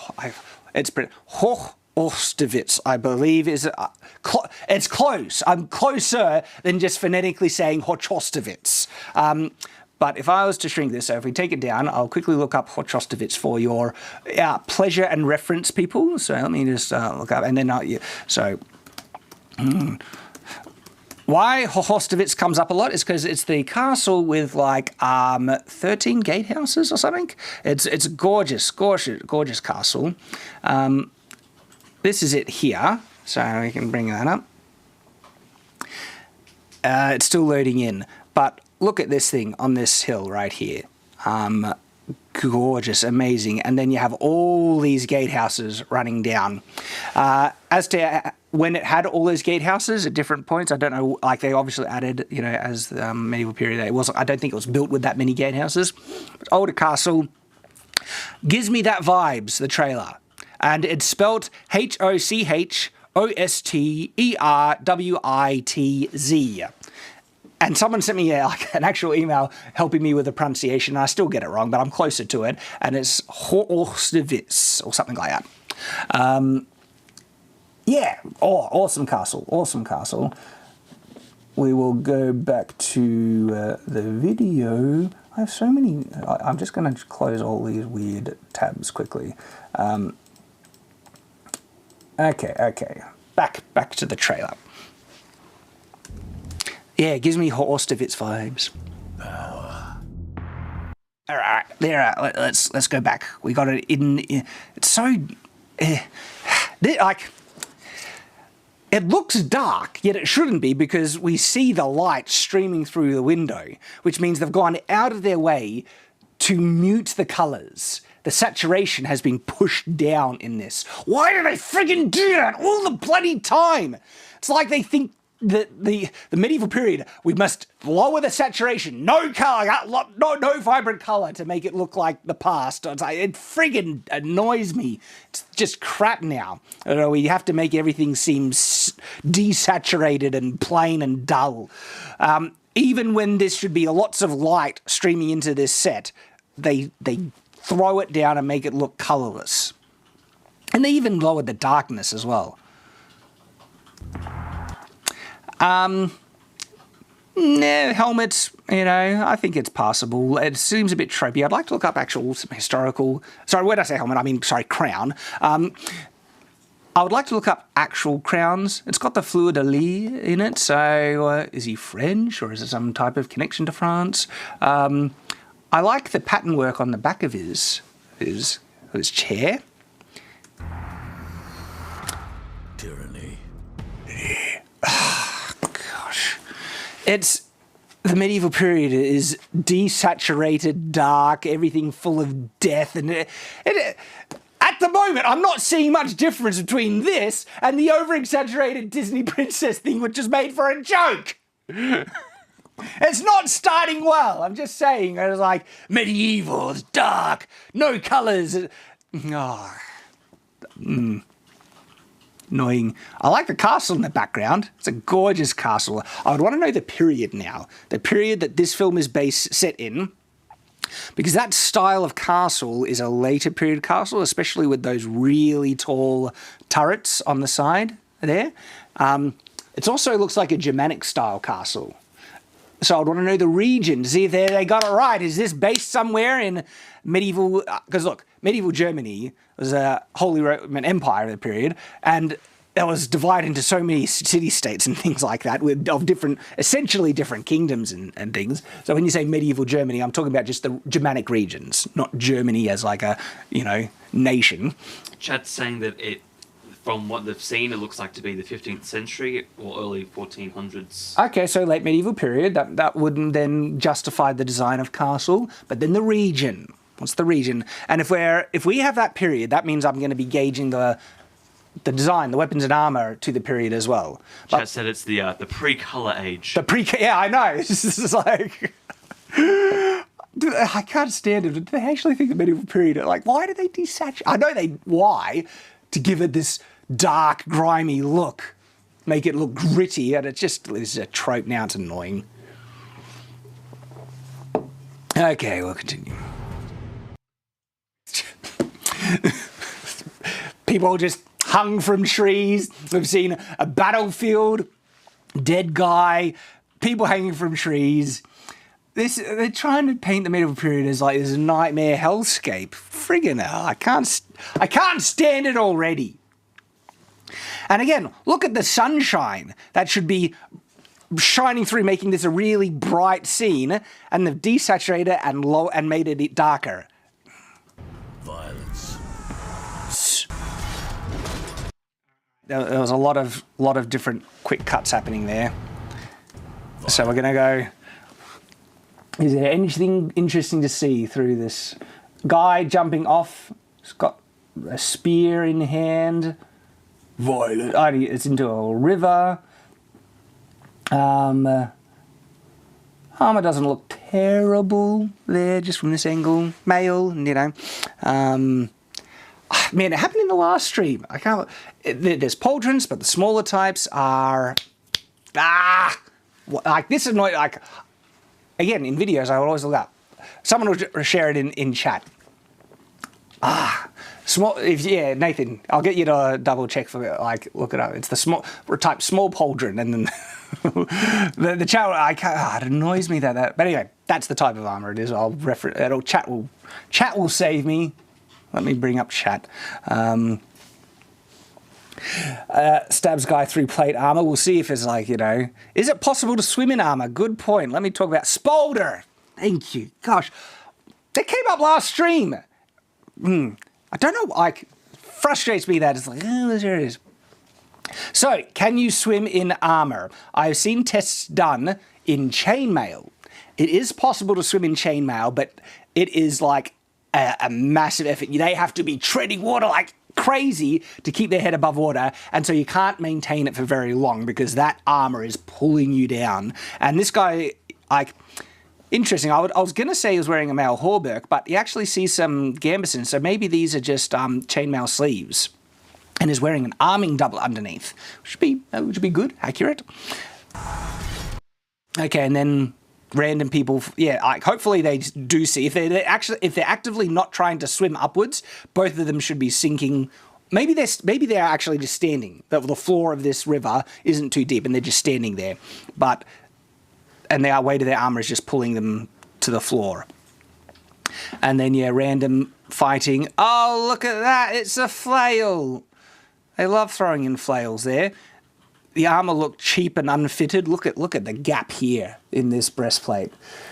Look, obviously they had unfitted armor in the medieval period, but it goes into what do you want to depict most? That most armor was crude and unfitted and everything when they're only showing one extreme. When yes, crude, unfitted, secondhand armor was very common in the medieval period, but you know what was also common? Fitted, well-made, good armor.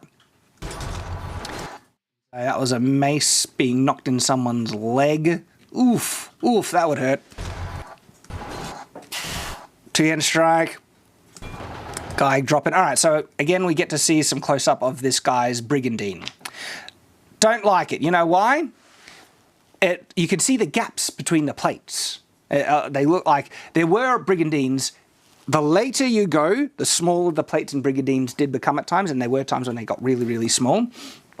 But this one, I don't know why, you can actually see gaps between these plates, and it's too flexible. It doesn't, you can kind of see just from this, that this is actually a flexible kind of prop thing, either made of leather or some type of foam, everything, and then they've put an over top layer of maybe fake leather or some type of cloth with small plates that are not properly overlapping to give the look that there's plates there, and then they have rivets to show that this should be brigandine. But you actually, if this was real armor and you see the indents between the plates, it's like, okay, that means you could just stab in between the plates, and so it doesn't look authentic as a result. Also, the other thing, if they're going to do brigandine and they're going to the trouble of actually putting a cloth type covering over top the plate, they usually put it in a type of color. You look at art, even the cheap, regular soldiers have really bright colored brigandines, blue, red, yellow, and so they hate color because they hate color in this film. They're throwing everything, and one of the rare times where someone's depicted wearing a brigandine, poorly made one, still clearly a brigandine, they make it brown and dirty because they can't have colors. Alright, so riding on a horse, smacks a mace, someone cops it. Brigandine's pretty darn short as well. A lot of brigandines went down a bit lower. Sometimes there's the classic wasp thin kind of brigandines where they have a second more flaring out piece. But then you have a brigandine similar to the type I wear, that is based off of an actual... So watch my video on brigandine. It's the thumbnail that says not studded leather. And I have all the references there about the type of brigandine, the historical piece that it's based off of. What's interesting about that is it still goes further down from the waist, okay?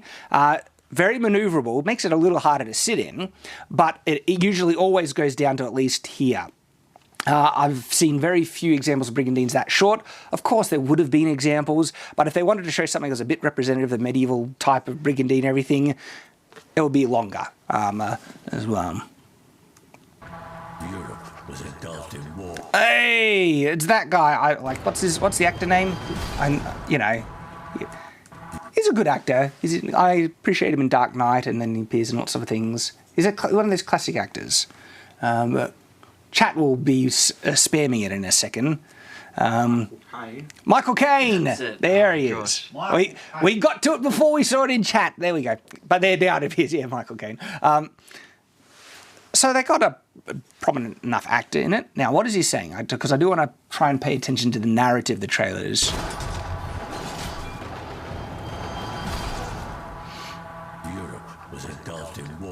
Europe was engulfed in war. So I'd like to know the period then. What war is this specifically? Because if this is like set during one of the darker times of Europe where war was everywhere and everything, okay, it's still very tropey of how desaturated and dark and violent everything is. Maybe the action will still be good, okay? At the moment, it's making many of the same annoying mistakes that a lot of these medieval-based films do. The stories could actually be great and the action could be a lot of fun and engaging. We don't get to see enough so far to give us an indication of this. At the moment, it seems very stock standard. People bashing people. Europe is this hellscape. It's all war-ridden and all that. Plague and famine and war.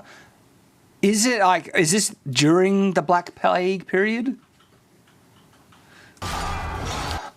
Because if this is based in the 1400s or late 1400s, this would be after the Black Plague. Plague still popped up now and then, but it wasn't as, society destroying as the Great Plague, as the Black Death. Chat's saying the Hussite Wars, also called the Bohemian Wars. Bohemian Wars. Let me look that up. So actually, no. Could you look that up? Give us I'll get Nathan to look up. Thank you, Chat. You look up a Hussite Wars. Give us a time period for this. I need your help. All right. So nobleman needing someone's help. So Mr. Caine here. Everything, you see the embroidery on his outfit, and they're making it look like it's made out of, the colours are grey and black, when this would be something really vibrant and everything. I'm glad that they have an embroidery on his outfit, but they hate colour so much, they've desaturated the colour from it. What have you found there, Nathan? So dates between the 30th July 1419 and the 30th of May 1434. Okay, so this is, the early 15th century. This is like golden period for Brigandine, absolutely. And yeah, we should be seeing, long swords, a pretty wide range of medieval weapons during this period. But this is definitely a good period to see lots of long swords. And, pole axes, halberds, all the stuffs. What area is it based in? The Hussite Wars. Get Nathan to look that up. Yeah, he'll keep reading. He'll let us know. I need your help. I'm insulted by how grey and drab they've made his outfit look. It feels like they've literally purposefully sucked all the colour out of it. Well, someone in chat said before, you got your nice big red Brigandine, even though it's a darker colour, there's still colour in it, whereas it's like... Maybe the guy's Brigandine is a colour, but they've just. In the pictures I'm looking at here, the art are like, nice, vibrant artworks. But, it was based in Central Europe. Yeah, okay, but that looks like the Germanic regions, east of France, yeah, so the castle was accurate to the area then as well. Oh, there we go. Catherine, it's the last chance to help. Okay, so... I'm going to listen to the narrative, what he says, and then go back scene by scene and have a look at the accuracies. Catherine, it's the last chance to help this kingdom. Alright, so... Looks like they're trying to set up a political marriage, and this seems like inspired by historic events. Catherine. Chat, let us know. Catherine the Who. But, alright, so... Catherine. Yeah, bridge. Again, look how dark everything is. It's all just grey. So... I almost, even if this is an interesting film, good story and everything, I almost don't want to watch it because I'm insulted by how the visual depiction of the medieval period perpetuating such just crap of what it actually looked like in the time. Make it look like this horror world. Even Game of Thrones had more colour than this. It's the last chance. So get to see, like, oh man, his brigandine is even worse now. Look how short it is. His brigandine is so short that you could stab him in the gut pretty easily. So much easier. That brigandine should be coming down to his almost thighs. What is this guy wearing? He's wearing this full screen it, if you could, Nathan. Do you see this guy in this weird jacket with just random metal plates on top? That is fantasy garbage. It's supposed to be in a historical setting. Absolute crap. And of course, they're all dirty and messy and everything. Look, it's got wearing a short sleeve. It must be an arming doublet because we see no chainmail coming down underneath the brig. So it looks like just short sleeve arming doublet. And yeah, like there was a lot of short sleeve mail. Okay. I don't know what he's wearing on his arms. This guy here, look at it. He's got a massive dint in his armor. Does he bother to maintain it? Either what should have happened, he got the dint recently, or he does not care about his armor and do any maintenance and repairs at it at all, to polish it up, to make it clean, to fix dints and everything like that. And again, it perpetuates this ragtag, everything is half broken, everything, no one bothered to fix or repair, mend their clothes or repair their armor. It's just the tropey, crappy, medieval, dirty, grimy crap. To help this kingdom. Interesting. Oh, sorry, like he had the mace slipped through the belt there. I don't mind that. I was like, yeah. Kingdom.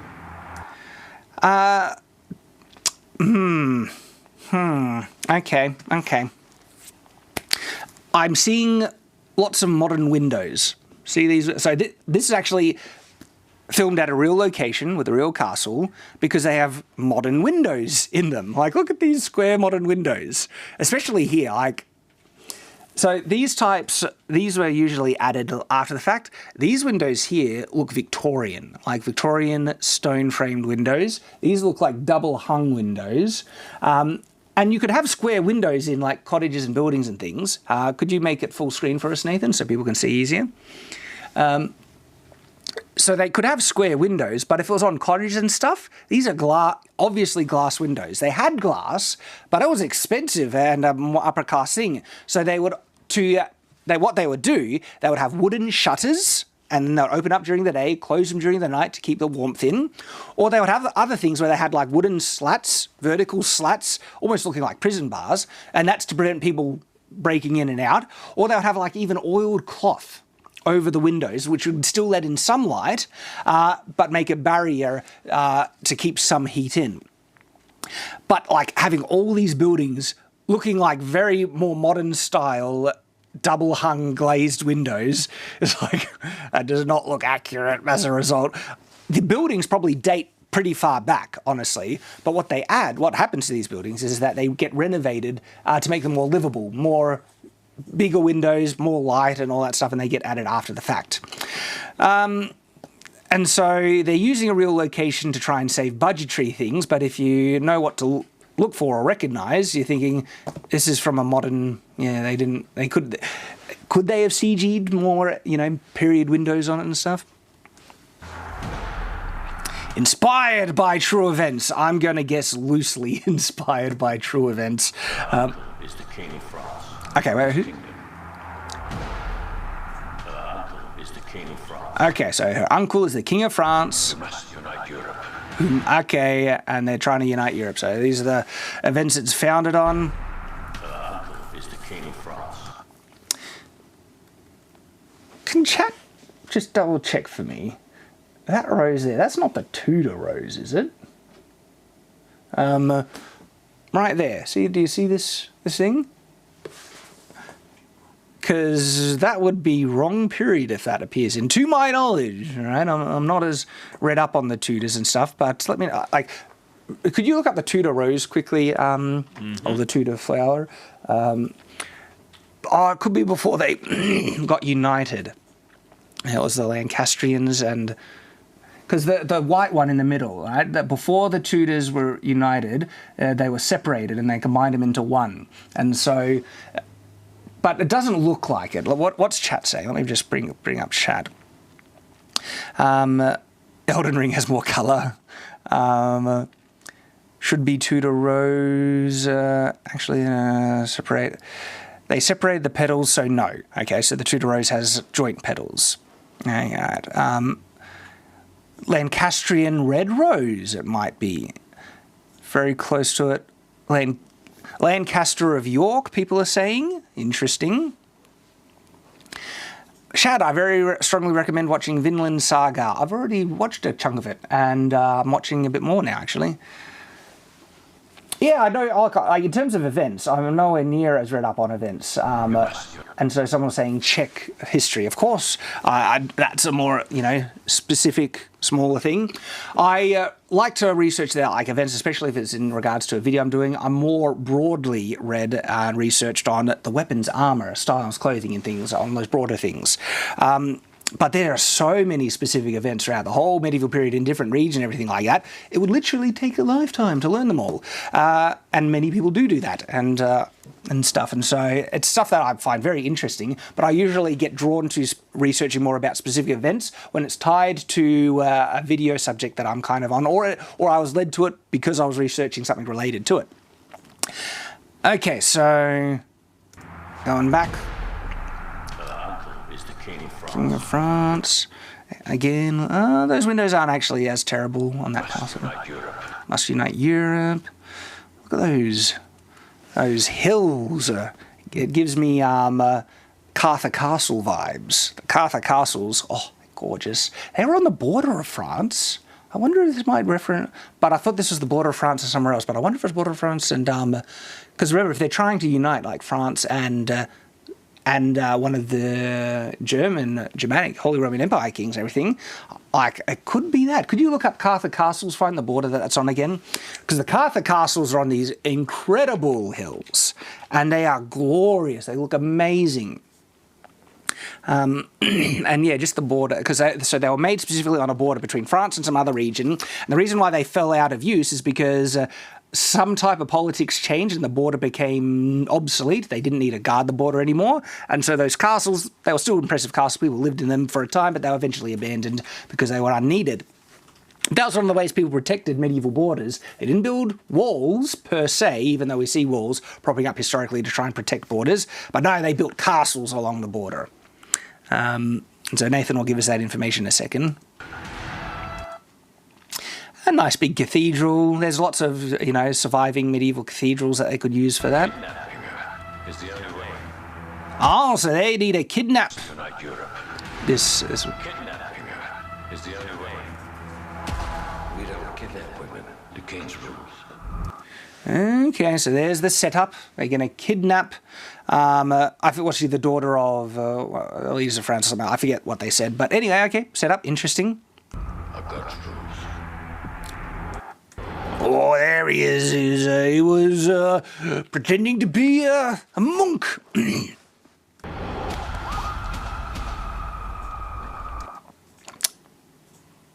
I think that's actually that kind of like so.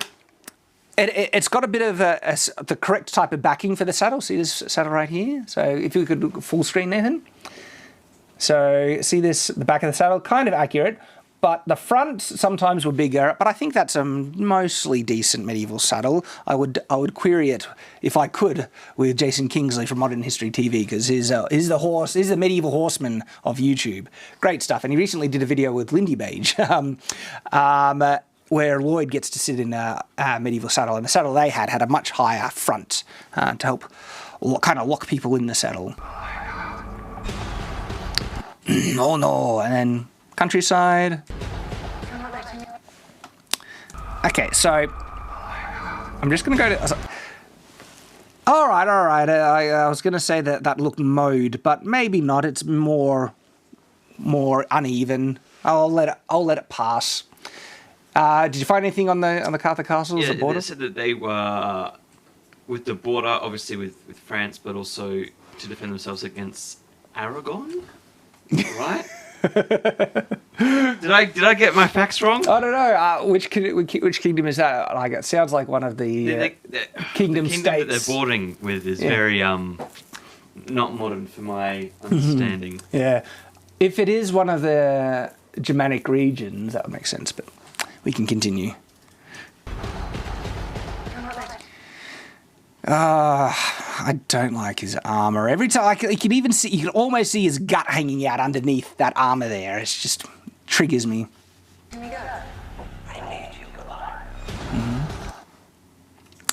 All right, there's so that looks like, you know, yeah. People are saying the Lancastrian Rose of York or something. That very much gives me, I recognise it, I see it. And this is before they united in the Tudor period, the other family.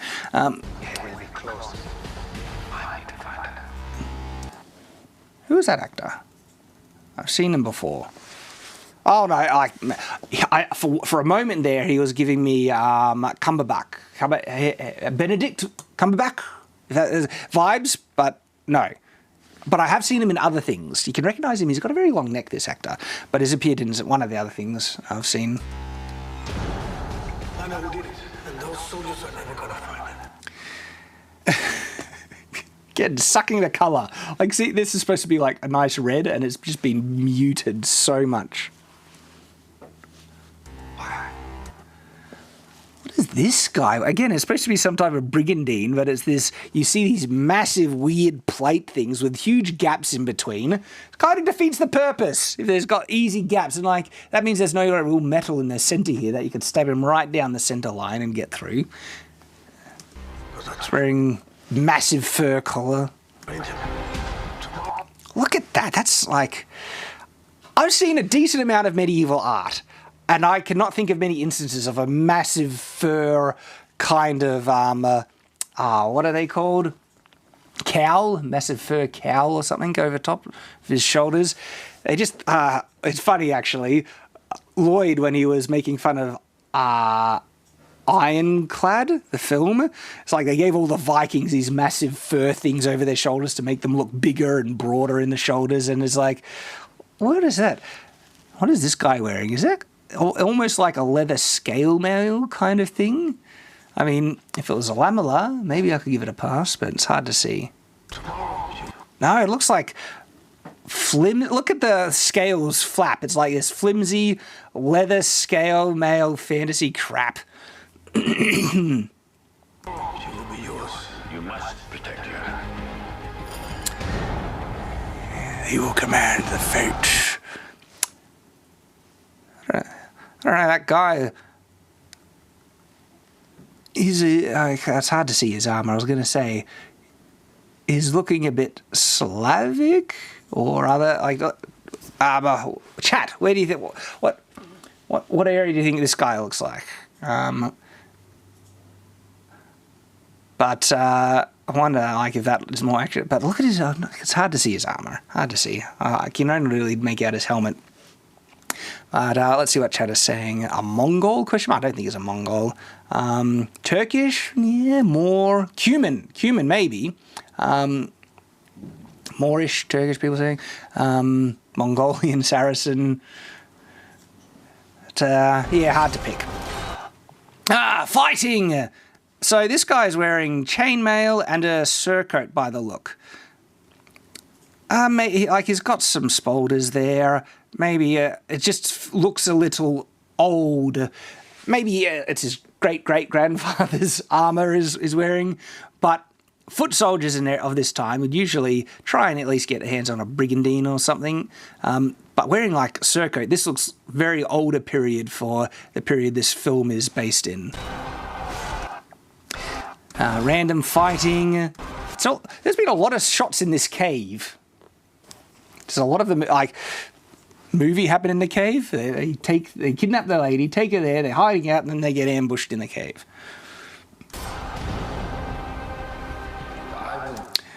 How's the audio? Is there double audio? Because I'm flicking back and forth pretty regularly. Are people hearing me when I speak? Chat hasn't said anything, so I think they're okay with it. Think they're okay with it? Okay. Okay, cool. But as long as they can hear me, hang on. Hold up. Hold your horses. That's a very interesting scene.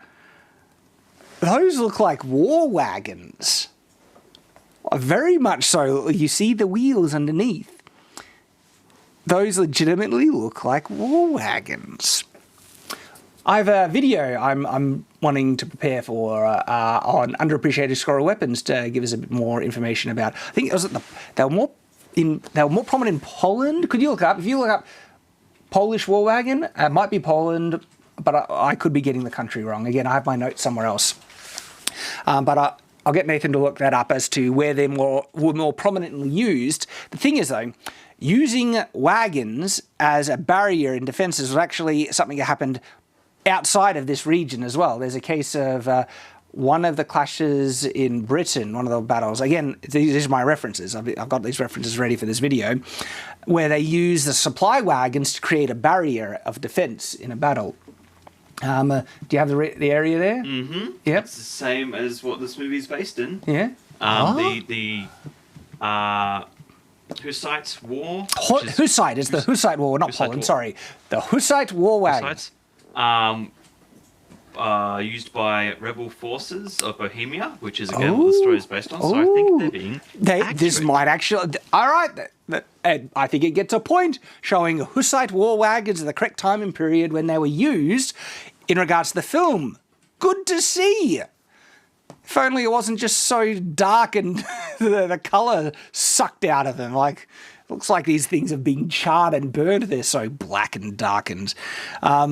Like even the trees are like they can't. No colour allowed.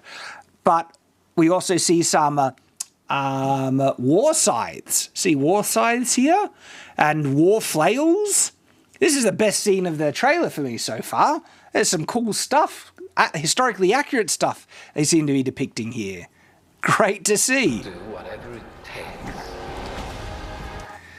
Hey, like a line of crossbows with a line of archers behind.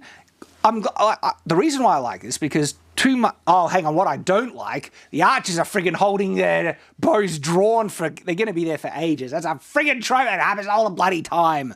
It's like you're wasting. I've done this, right? I try and hold a 100-pound bow at what length? And I think I only got up to 15 seconds at most. It's in one of my archery videos. I was going to say I like that they were mixing up some archery and crossbowmen and stuff because in Europe, of course, Europe still used bows in warfare, long bows and short bows. And if you're thinking short bows are weaker poundage, that would be incorrect. Not always weaker poundage. I have a whole video on the medieval short bow, recurve short bow. And what would be interesting here is to, if they really wanted to give some,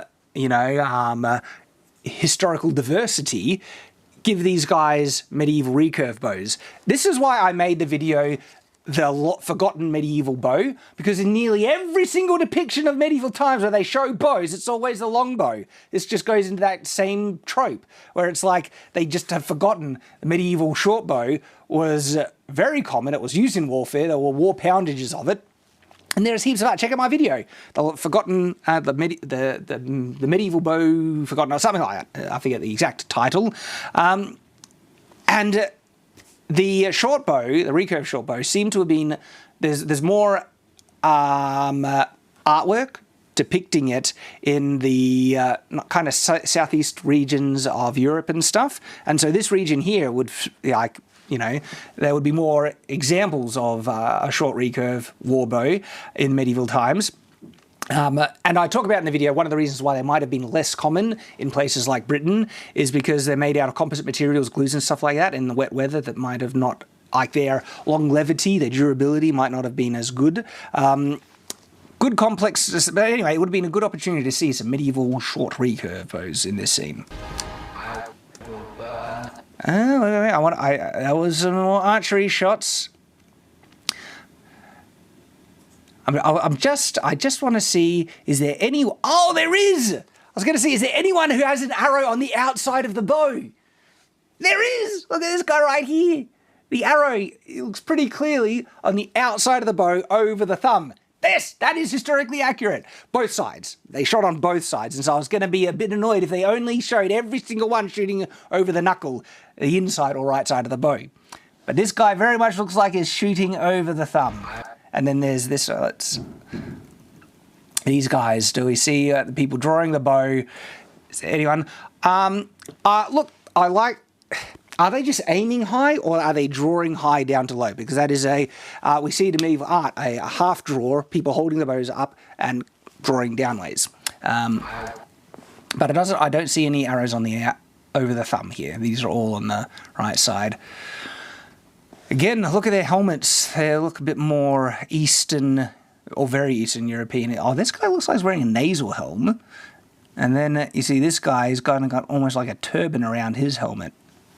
The armor looks a bit crap. Ugh. Every tree in the forest. Okay, so he's going to go scorched earth. I do want to go back a bit.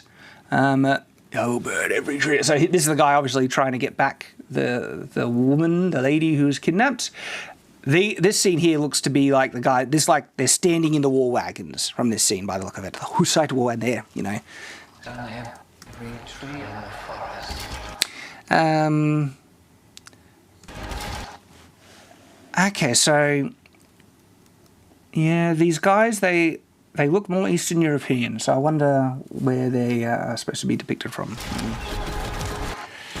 Was that defense of in the war wagons? That looked cool. Or is that a war wagon? It looks like, yeah, one of the flaps of the war wagons they're bringing up to block from the arrows. Okay. I've been pretty critical on this film, but if this film is showing Hussite war wagons, I might have to watch it just for that.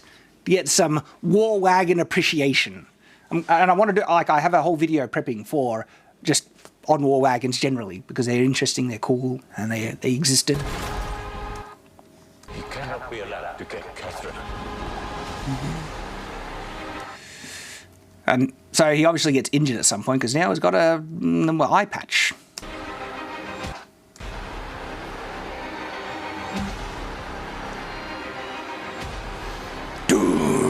People, actors, Michael Caine. Yes, Michael Caine is cool. Interesting shot. Still, like this should be a very green scene in the forest where you actually see green grass and again sucking the color out like a vampire. You choose to fight. All right, this is a cool castle. It looks Germanic as well, so it looks accurate to the region. Look at this hoarding around there. That looks cool. I like this castle. I wonder if this is either a real location, because it's more accurate. Like, you see kind of windows here, but it's hard to tell. They don't look like they're glazed windows. Sneaking in. Oh, is this a siege? Those people are getting ready to attack this castle. You may die. But for your cause, and that Oh, was there a love thing happening between was there some Stockholm syndrome happening? This guy for your and is almost kissing the lady is kidnapped. Ooh. All right. This looks like a very chaotic melee above the castle wall. So, question. Just got a question about this scene right here. Let's full screen it. There's people fighting for their lives. Epic battle. Death in the balance. Defending the besieging. And what is this guy doing? He's just standing watching. It's like, he looks very calm and casual, just like, yep, everything's fine here. I'm just watching. Like, even if it was the leader, you'd think he would get to safety or get in on the fight. He's just standing at the top of the stairs like, yeah, this is what I was expecting. It's like the guy, the meme, everything's fine with the fire. It's like, this is the battle, and it's just there. Yeah, everything's Chat's fine. saying he's AFK. Yeah. What is he doing? and that is a good death. Good death! Trying to do the whole epic thing. CGI person thrown from the castle wall. Oh, she dodges. What? So someone's trying to attack the lady. What are they aiming for? It looks like she didn't even need a dodge. Just missed her completely. Mini autopsy. Is she actually getting in the fighting? Like, she's not really equipped for it. All right. So this is a lady. Context, like she's a medieval lady. Probably has had no training in combat or warfare or battle or fighting. It was a rare occasion. But I'm just worried, are they going to just make her this insane fighter all of a sudden because girl power without any justification or reasons? Because if they're trying to be historically accurate, high chances are she wouldn't have had that type of training or exposure. Like, she's probably seen, you know, tournaments and things, but like, is she? But she's not wearing armor or weapons, and she's wearing just like her undergarment, really. And so it doesn't look like she's equipped for battle. She just get caught in the melee in the middle of it. This guy getting in it. Yeah, that brigandine. Yeah, he's wearing a crap brigandine still. Who's that guy? Some random Conan the Barbarian guy. Like, look at him. Leather armor by the look of it. That guy looks like he's been ripped right out of fantasy. He does not feel like he fits to a historical setting to me very much. Look at how ugly this brigandine is. This is just, like, if they're going out of their way to make brigandines, it's pretty easy to get some historically authentic looking brigandines. And there's this fantasy weird, like with these plates under, it just looks garbage. Ooh, is that a betrayal? Don't know. And maybe that gives us the context. He's trying to protect this lady in this fight. It really looks like this is the sieging of the castle scene, though, because this guy seems to turn on him. But then she looks like she's holding a weapon. Is that a sword she's holding? Yeah.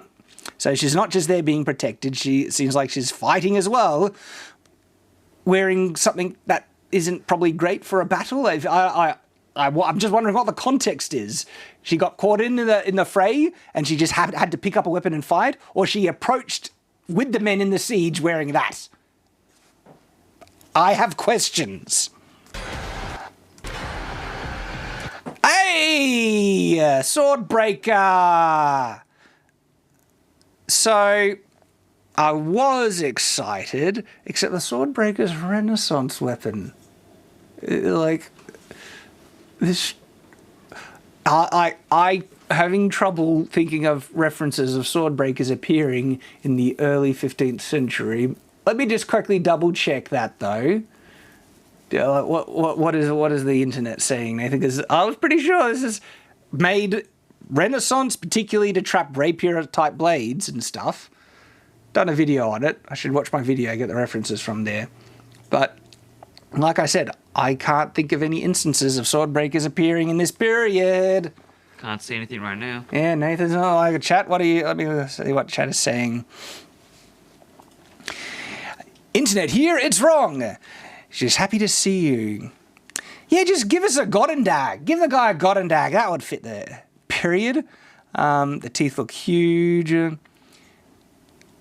I wish I loved it, but I hate it. I only hate it. Yeah, it's not, like, honestly, overall, this is not a good depiction of the medieval period. Yeah, people are saying Renaissance. That's what I thought, and I can't think of any instances of a Swordbreaker appearing in this period. So this is very anachronistic. Time traveling was happening. Yeah, where are the helmets? Good question, chat. Yeah, just give this guy a firearm. Wouldn't that be cool? Like a medieval period firearm of this thing. Like, and there were firearms, but they were interesting how they were depicted. It'd be good to someone whip out this big hulking kind of thing that shoots these massive slugs. Yeah, I said good day to her. He inherited it in advance. Yeah, like, it's going to be fun to see war wagons, but it's, if they really wanted to depict the medieval period accurately, it's not bloody hard. It's not hard at all to look up some historical references and just copy, but they really are perpetuating a lot of annoying film Hollywood tropes of the medieval period, which makes me quite critical and dislike this film overall, even before having seen it. Doing the this gives me bad expectations for the choreography. Like, he's doing the cross block because reasons. You know what you could have done? Blocked with one weapon, because swords. What is this guy using a sword? Let me just go back. It's hard to see, but swords don't have a lot of mass. Oh, it's like look at the prongs at the end. This is like, I've seen depictions of this type of sword, but usually it's Middle Eastern if this is what they're doing. Like, this is odd. But anyway, not a lot of mass. Easily you could block with one hand, and guess what? You got a weapon in the other hand, stab him. Like, this double blocking is a Hollywood trope mostly, and usually you never need to do it because you can block with a single weapon just as well, and you have another weapon to do something with it. It's crap. So this is not a good sign for the level of quality in the choreography, what we see here. Medieval. I hate it. You've been chosen. Ooh, so they can have a big battle scene, big cavalry charge. Is the French army attacking? Okay. And there we go, there's nothing else. That's it. That's a film entitled Medieval that wants to be so medieval they titled the film Medieval, and yet their depiction of the medieval world is utter friggin' garbage from what we've seen. They've sucked the colour out, have made it look like this fantasy nightmare hellscape, and a lot of the armour and weapons are just crap. It's not looking good. Not looking good. It annoys me. It's just one of those. It's one of those things. One of those additional tropey Hollywood bullcrap things depicting the medieval period very inaccurately. I don't like it. Don't like it. The title should have been Desaturation. Yes. Yes. I agree. All right, Shadowversity, can you inspect the weapons from the Warhammer Fantasy Universe? I've got a video inspecting the swords from the Warhammer film. Oh, no, that's Warcraft. Warhammer. Maybe. Maybe, we'll see. Well, that's why actually fabrics were so brightly dyed. Their vision washed the colour out. Oh, my goodness. There we go. That is Medieval. I resent the title of that film instantly and already. Let's catch up on the super chats now. We've got quite a few. Oh, do we? Okay. Yes, because while you're reading the super chats, people gave more super chats. We need to refresh the page, so we got. I will refresh and bring them up once more, and then I'll have to probably catch up again. Okay, so I just need to find where we were up to. So there's the Hwacha, Korean rocket launcher. Congratulations on the new streaming show. It's cool. Apnea. So these are the ones I was doing before. So what a great way to end my weekend. May the force be. That might be similar. Okay, they're the Klingon handles. Books. Bookcase showcase. Yeah. For streaming. Okay.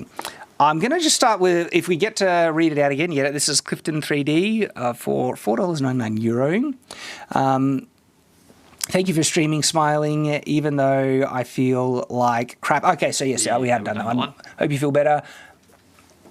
Oh, I haven't done this one, so now we're up to date. So this is Andrew Valdez for $4.99. Have you read the Earthsea book series? It's amazing. I would say it even rivals Lord of the Rings for me. It's by Ursula K. Le Guin. I definitely recommend it. I've certainly heard of Earthsea. I've seen the Studio Ghibli animation of it. I heard that wasn't a good adaptation. Back in the day, I even saw the there's a live action adaptation of one of the Earthsea stories. It's got the black actor from Lethal Weapon. Is it Danny? No, not Danny. I forget his name. But he plays a wizard in it. That's the old school one. I haven't read the books. I do hear a good recommendation from the books. Hopefully I'll get to it someday. Thank you for the super chat. Jaden Cesari donates $1. Thank you, sir. I appreciate it. Alex Garrett for $17.99. GBP. I don't know. I don't know. It might be pounds, euros. Don't know. Thank you, sir. Hey, Shad, here are some pennies so you can pay your crew. I appreciate it. They will appreciate that too. Also wondering if you have seen the arms and armour used by the medieval Gallowglass warriors. I know the Gallowglass sword. Really interesting sword. I haven't done a deep dive on all the arms and armour of them, though. Something to look at in the future. Thank you for the super chat. Christopher Day for $5 US. Appreciate it. Thank you. Yo, dog, I heard you like matriculations, so I put matriculations in your matriculations. Matriculations in matriculations. That's big brain. That's That's like, where you get the math in the background, like, what? Cool, very cool. Thank you, sir. Happy Tree Hugger for $20 US, thank you. Shad, to help pronounce it, it's Ampgard. I used to do it. Lots of rules for safety reasons. It's a fandom for the writer and adventurous. Cool. Well, thank you, sir. I think, is that the referencing the thing that they did in the SCA? Yeah. Thank you for clarifying that and the super chat once again. Fred Flintstone. He's still around. Old Fred. Man, the new generation won't even know who Fred Flintstone is these days. $10 Australian. Thank you, sir. And hey, it's a fellow Aussie. Where is the best place to buy a copy of Shadow of the Conqueror? Amazon is the best place. You can get the audiobook, paperback, and all hardcover, all through Amazon, but it's also available. You can order it in, through places, even like online retailers, like Barnes & Noble, you can get it. Few brick-and-mortar stores will hold my book for a quirk about the wholesale discount thing that I've done intentionally. I won't get into too much, but as a result, few brick-and-mortar stores, even though they have the capacity, they probably won't order it in because they get a lesser cut of profits, because I get to set that. But the reason why I did that, because I would usually... I'm getting into it already. I would happily give a bigger cut to brick-and-mortar stores if I could make a difference between them and Amazon. But whatever discount I give the brick-and-mortar stores is the discount I have to give Amazon, and they're the ones that sell most of my book. And that's ridiculous, because they'll hold my book no matter what. Regardless of and so I'll give them the lowest cut possible, basically. And as a result, yeah, that's how it is. But yeah, Amazon is the best place to get it. Thank you for checking it out. Go for SEK50. Thank you, sir, for that. Hey there, Shad. I am the guy that is editing most of the War Movies arc for EFAP. Awesome. Love many of your reactions. They are good opportunities for memes. Yes, so over on EFAP, oh man, it's heaps of fun.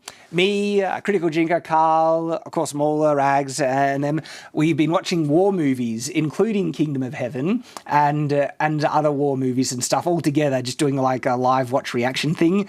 And I'm there just ranting and raving off and about the weapons and armor. Like, we've even done Troy. So I've done a fight scene autopsy on Troy, but I've watched the whole film with these guys. And so this gentleman, Goga, he's editing them. Yeah, I can't wait till they come out. They're going to be heaps of fun.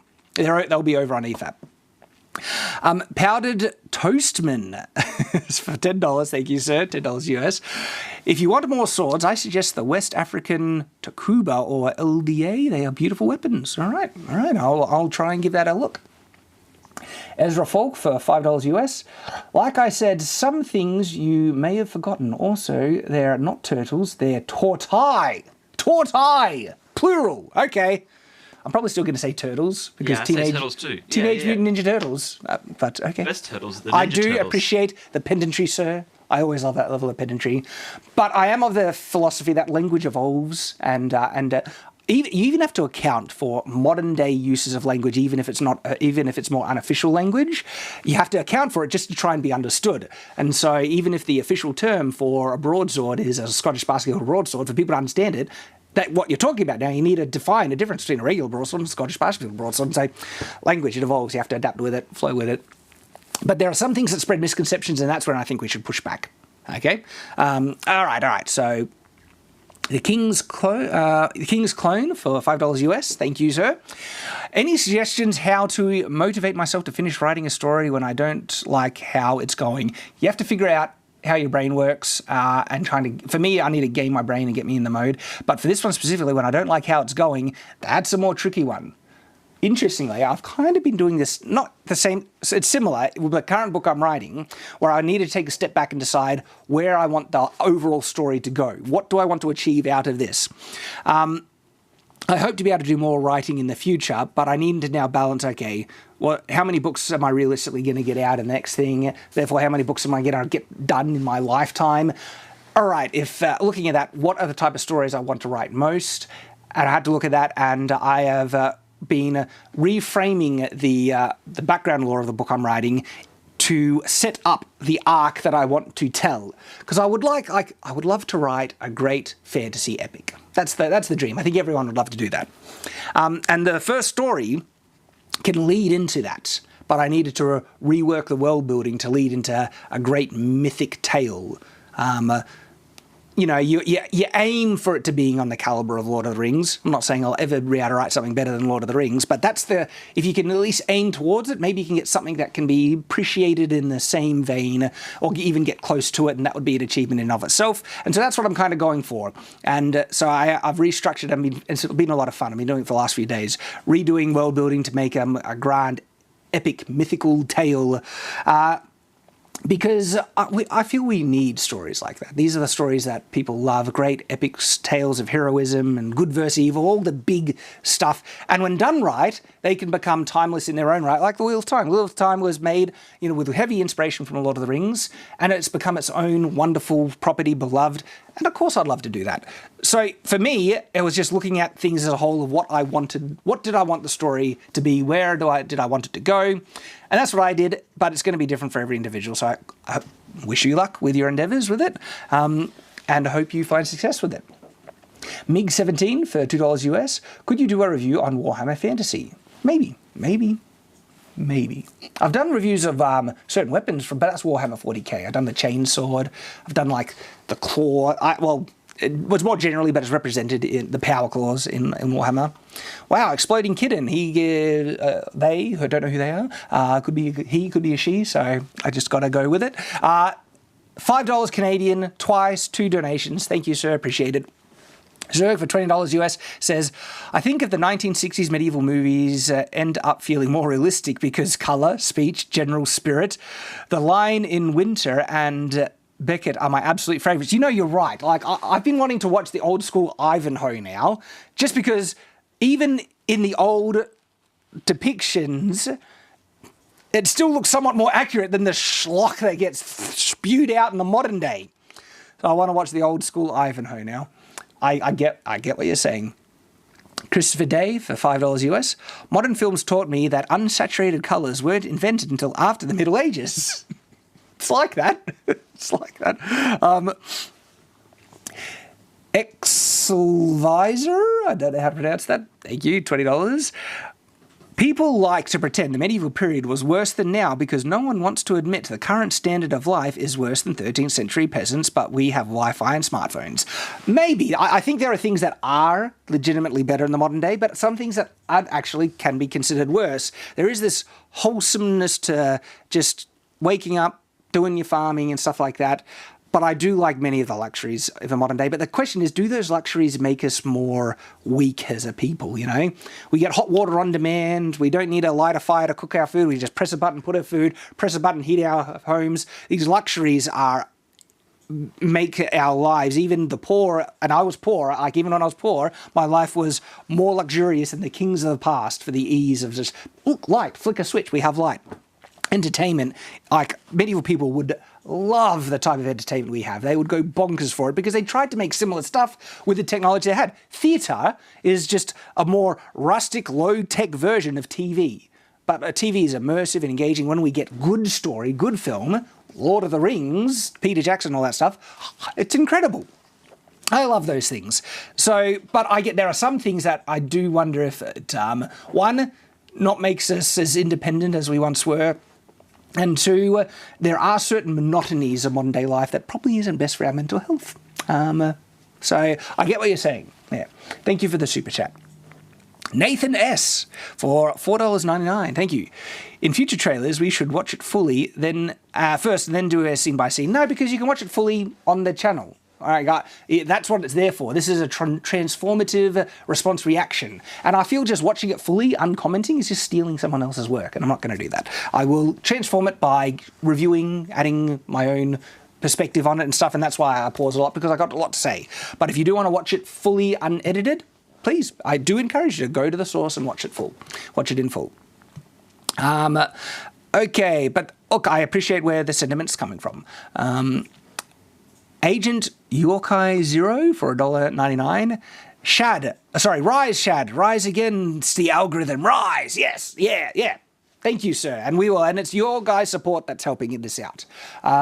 It's interesting. Some videos have performed low, but other videos have done really well. And I can see you guys sharing, commenting, helping push through the preference that YouTube is having for other types of content. And it's been really helping out. The support has been great. And I think other things might be helping out. Like I say, do more live streams. We're doing more live streams, and perhaps that's giving us a bit more prominence back in the algorithm. So things seem to be back on course for the moment, which is great to see. I just don't know how long it'll last. That's why we continually need your support, and I'm very grateful for that continued support, guys, because with it, yes, we will keep going and be able to grow. Fighting McLightning. Frightening McLightning. No, I want to do it for rhyming, frightening McLightning, but it's just frightening McLighting. Lightning, sorry. Can you do a trailer reaction to the Woman King trailer? A Google search on Kingdom of Dahomey will show you why it will likely not be historically accurate. Oh, I'm aware of the Woman King. And they are basically pissing on historical accuracy for a yes, power queen narrative. And why the Woman King? It's like, do you know what a Woman King is? It's a queen. You don't need to call her a king. Queen is the female equivalent of king. It's not lesser. And by not calling female rulers queens, they're basically implying that there's something inferior about queens. But no, there's not. Stop looking down on women. So even the title triggers me, the Woman King. It's like, what is this crap? And then the historical accuracy is, I'm already aware of certain drastic differences they're making with that. But the thing is, though, I feel those differences have... there are reasons for those differences, and if I wanted to talk about those reasons, that would be a video for Night's Watch, not Shadowversity, because I like to try and keep things away from politics and social controversies and stuff here on Shadowversity. So, like I said, I very well might address it in Night's Watch, though. Thank you for the super chat. Bucky Onigiri for $2 says the Troy vid was pure fire, awesome, Team Achilles. Thank you, mate. I really am glad you enjoyed it. And it does look like people are enjoying that one. That's very encouraging. Alexander Cross for $5 says, wasn't paying attention, came back to someone's attacking the lady, and my initial thought is someone is fixing to die right quick. Someone is fixing to die right quick. Well, there we go. Thank you. I'm glad you rejoined us. That has brought me up to date on the super chats, but a few more have come in since then. I suspected a few that might have happened, so I'll refresh it, reload it. Okay, let's have a look. Okay, yep. So Valker Darkmoor for $5. Thank you, sir. Shad, what is your favorite fantasy protagonist, Shad? Ooh, that's tough. I got a lot of favorites. I really like Dalinar from Stormlight Archives. Frodo's awesome. I mean, I like my fantasy protagonists that I write as well. Kavoth is great. In Wheel of Time, Perrin is my favorite. Love Perrin. Oh, what they did to Perrin in the TV show is, it angers me so much. Perrin was so cool in the books, and they ruined him. I got a lot of favorites. It's hard for me to pick a single favorite. Unless I really sat down and thought about it, maybe I'd find one. So hard to give you a favorite off the fly. But still, thank you for the question. Gavin Freenon, $5 says, my favorite part of Medieval is when the main character just medievaled all over the bad guys. So good. This was certainly one of the movies ever made.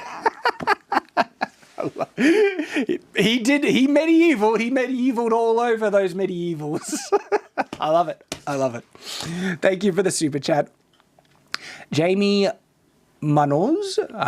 Look, I'm horrible with pronunciation. You just have to forgive me, but I do appreciate it. For $5 US, says, will you do another video on flails like Monkey First and Manriki chains and rope darts and similar weapons? Maybe also brass knuckles and saps. I want to do a video on war flails. War flails are really interesting and cool. Got a lot more validity for war flails than regular flails for me. Chain ropes, maybe. I got, like, you know, so if this is rope and dart, look, I don't have positive views on the rope and dart. I think it's a more gimmicky, flashy weapon that has less validity. Maybe I'll do a video on it. It'll end up triggering so many. Every time I do a video on it, like, I offend so many people. I was like, hey, I'm just spitting my opinions, okay? Maybe we'll see. If there is, I'll have to wait for the time where I feel like, all right, I just want to trigger more people, because I actually don't like doing it. I don't like trying to stir up controversies, but I like making funny, comedic, it's crap videos just for the fun of it. It's not meant to offend people. It's meant to be tongue-in-cheek humor and stuff, but people still get really triggered by it as well. We'll see. Thank you for the super chat, though. Scythe Shallowclaw. Shallowclaws for $5. If Hollywood wanted your advice for weapons and armor, would you give it? What movie have you seen that's the most accurate to you? I would love it. Yeah, of course I would give it. I've already done some consulting for Brandon on Stormlight Archives 4. Where is it? Where is my Stormlight Archives 4? That's part 2. I need part 1. Oathbringer? Is Oathbringer part 4? I get confused. I think this is part 4. What are the Stormlight Archives in order, people? Rhythm of War. Rhythm of War, thank you. I'm an idiot. Where's my Rhythm of War? Way of Kings, Words of Radiance. My Rhythm of War is missing. Where's my Rhythm of War? It's just got the one that has a credit for me being the consultant, weapons and armor consultant, but now I can't find it. It should be here. Well, that's anticlimactic. Wait. I think we're using... Oh, no! I'm taking this with me. We might actually be using it to prop up another book. Because they're really thick. Hey, Brandon's already made a joke of his books are really good for being used as paperweights, but now I can't find the Rhythm of War. All right, but if you look in the credits of Rhythm of War, I'm in the credits as a consultant for the accuracy of the weapons and armor and stuff. And I would, more than happy to do for more Hollywood stuff if they bothered. But not just me, there's heaps of people that'd be happy to do it. They don't care. So they hire historical consultants for films that they mostly ignore. There's accounts of the historical consultant for Kingdom of Heaven, and they just had him there for just being put on the credits. He mostly just sat on set and ate biscuits and coffee and tea and stuff, and one of the only things they went up to consult him for was like they had this banner. They went up to him. This was shared with me from Lloyd of Lindy Beige, I think. They asked him, they didn't explicitly say it was Kingdom of Heaven, but by context it sounded like this was the Kingdom of Heaven. But they asked him if the banner would go at the head of the army or behind the army, and he said, there's actually a cavalry standard. It wouldn't even have a place in here. And then they ignored him and put it where they wanted. So they hire consultants, and then they just ignore because they don't really care. It's a sad state. But thank you for the super chat. What's the movie most accurate historical film? So Outlaw King was surprisingly accurate in a lot of levels. I've done a review of Outlaw King, Crimes Against Medieval Realism. Look it up, and that was actually surprisingly good. And I enjoyed Outlaw King. It was really well done.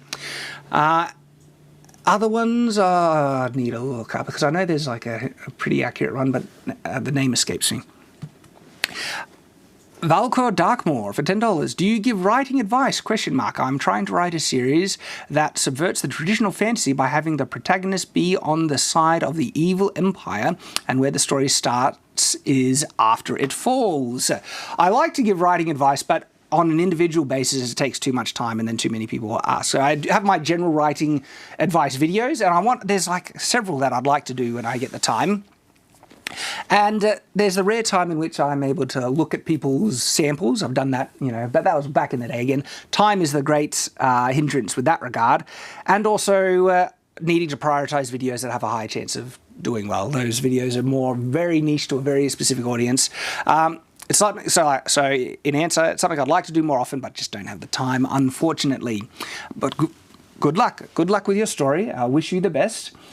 You always have to be careful about subverting tropes, because the tropes are there for a reason. You can do it and succeed at it, but Brandon Sanderson has a good story about a writer that broke out with him at the same time, whose book did not do well because he flipped the tropes on their head halfway through his book, and so it was very generic fantasy for the first half, subverted tropes for the second half, and what that ended up doing is people who wanted a different take on fantasy weren't interested in the book because when they started reading it was generic fantasy, and the people who love generic fantasy, because there's still a huge audience for that, got annoyed because the tropes got flipped in their head and they didn't get what they thought they were wanting.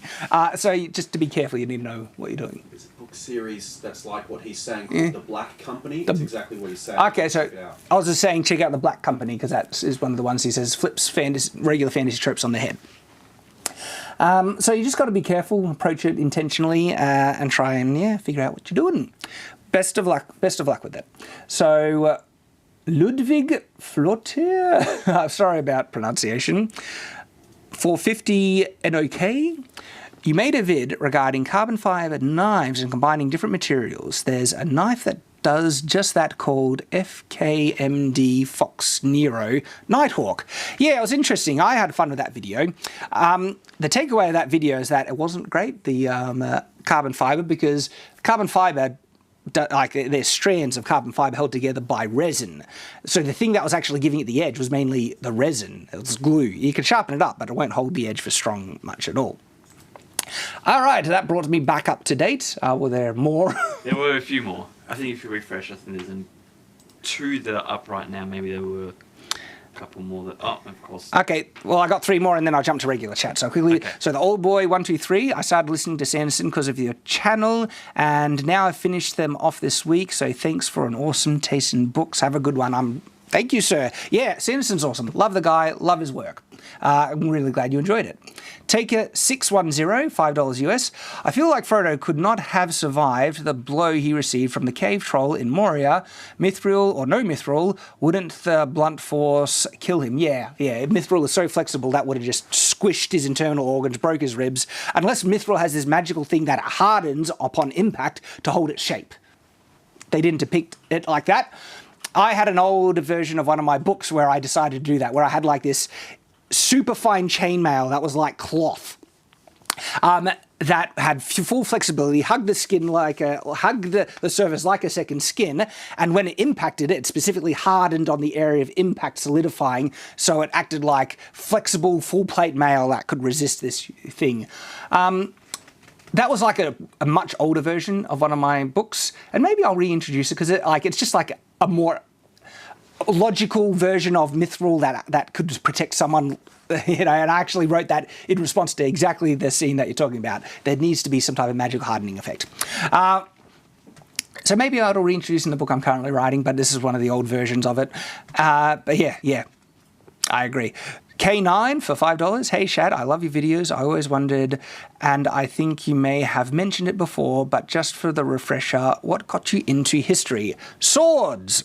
Swords most definitely are the things that got me into history, because I love swords, wanted to know more about swords, the context where they come from, and then that just sent me down a wonderful rabbit hole. So now I'm at the regular chat, but I think I can... So there's the Frodo super chat. Yeah, what got you into history? I'm thinking of getting into archery. Where to start? Local archery club if you don't have a bow. If you have a local archery club, you go there, they'll have the bows for you. Most archery clubs will be teaching you Olympic-style archery with a set anchor point, and all of that. If you want to do historical archery, you just basically pick up a bow and start shooting and figure it out. Historical archery rarely had a set anchor point, and it was more instinctual aiming, so you're not lining up to a position that you're aiming for. Like, for instance, when you throw a ball, right? Are you trying to line up the ball and throw? No. So everyone can do instinctive aiming where you're throwing it and you're just doing this subconscious calculation of arc, force, power, range, and all that. And people can get crazy accurate throwing a ball. And if you get crazy accurate throwing a ball, same with archery. You get an understanding of at what draw point you pull to what force that'll shoot the arrow, depending on the bow you're using, to the point where you can just, any anchor point, look at Lars Anderson, he's a legend, and you don't need to line it up. And then you can get really good at accurate, and that's instinctive aiming.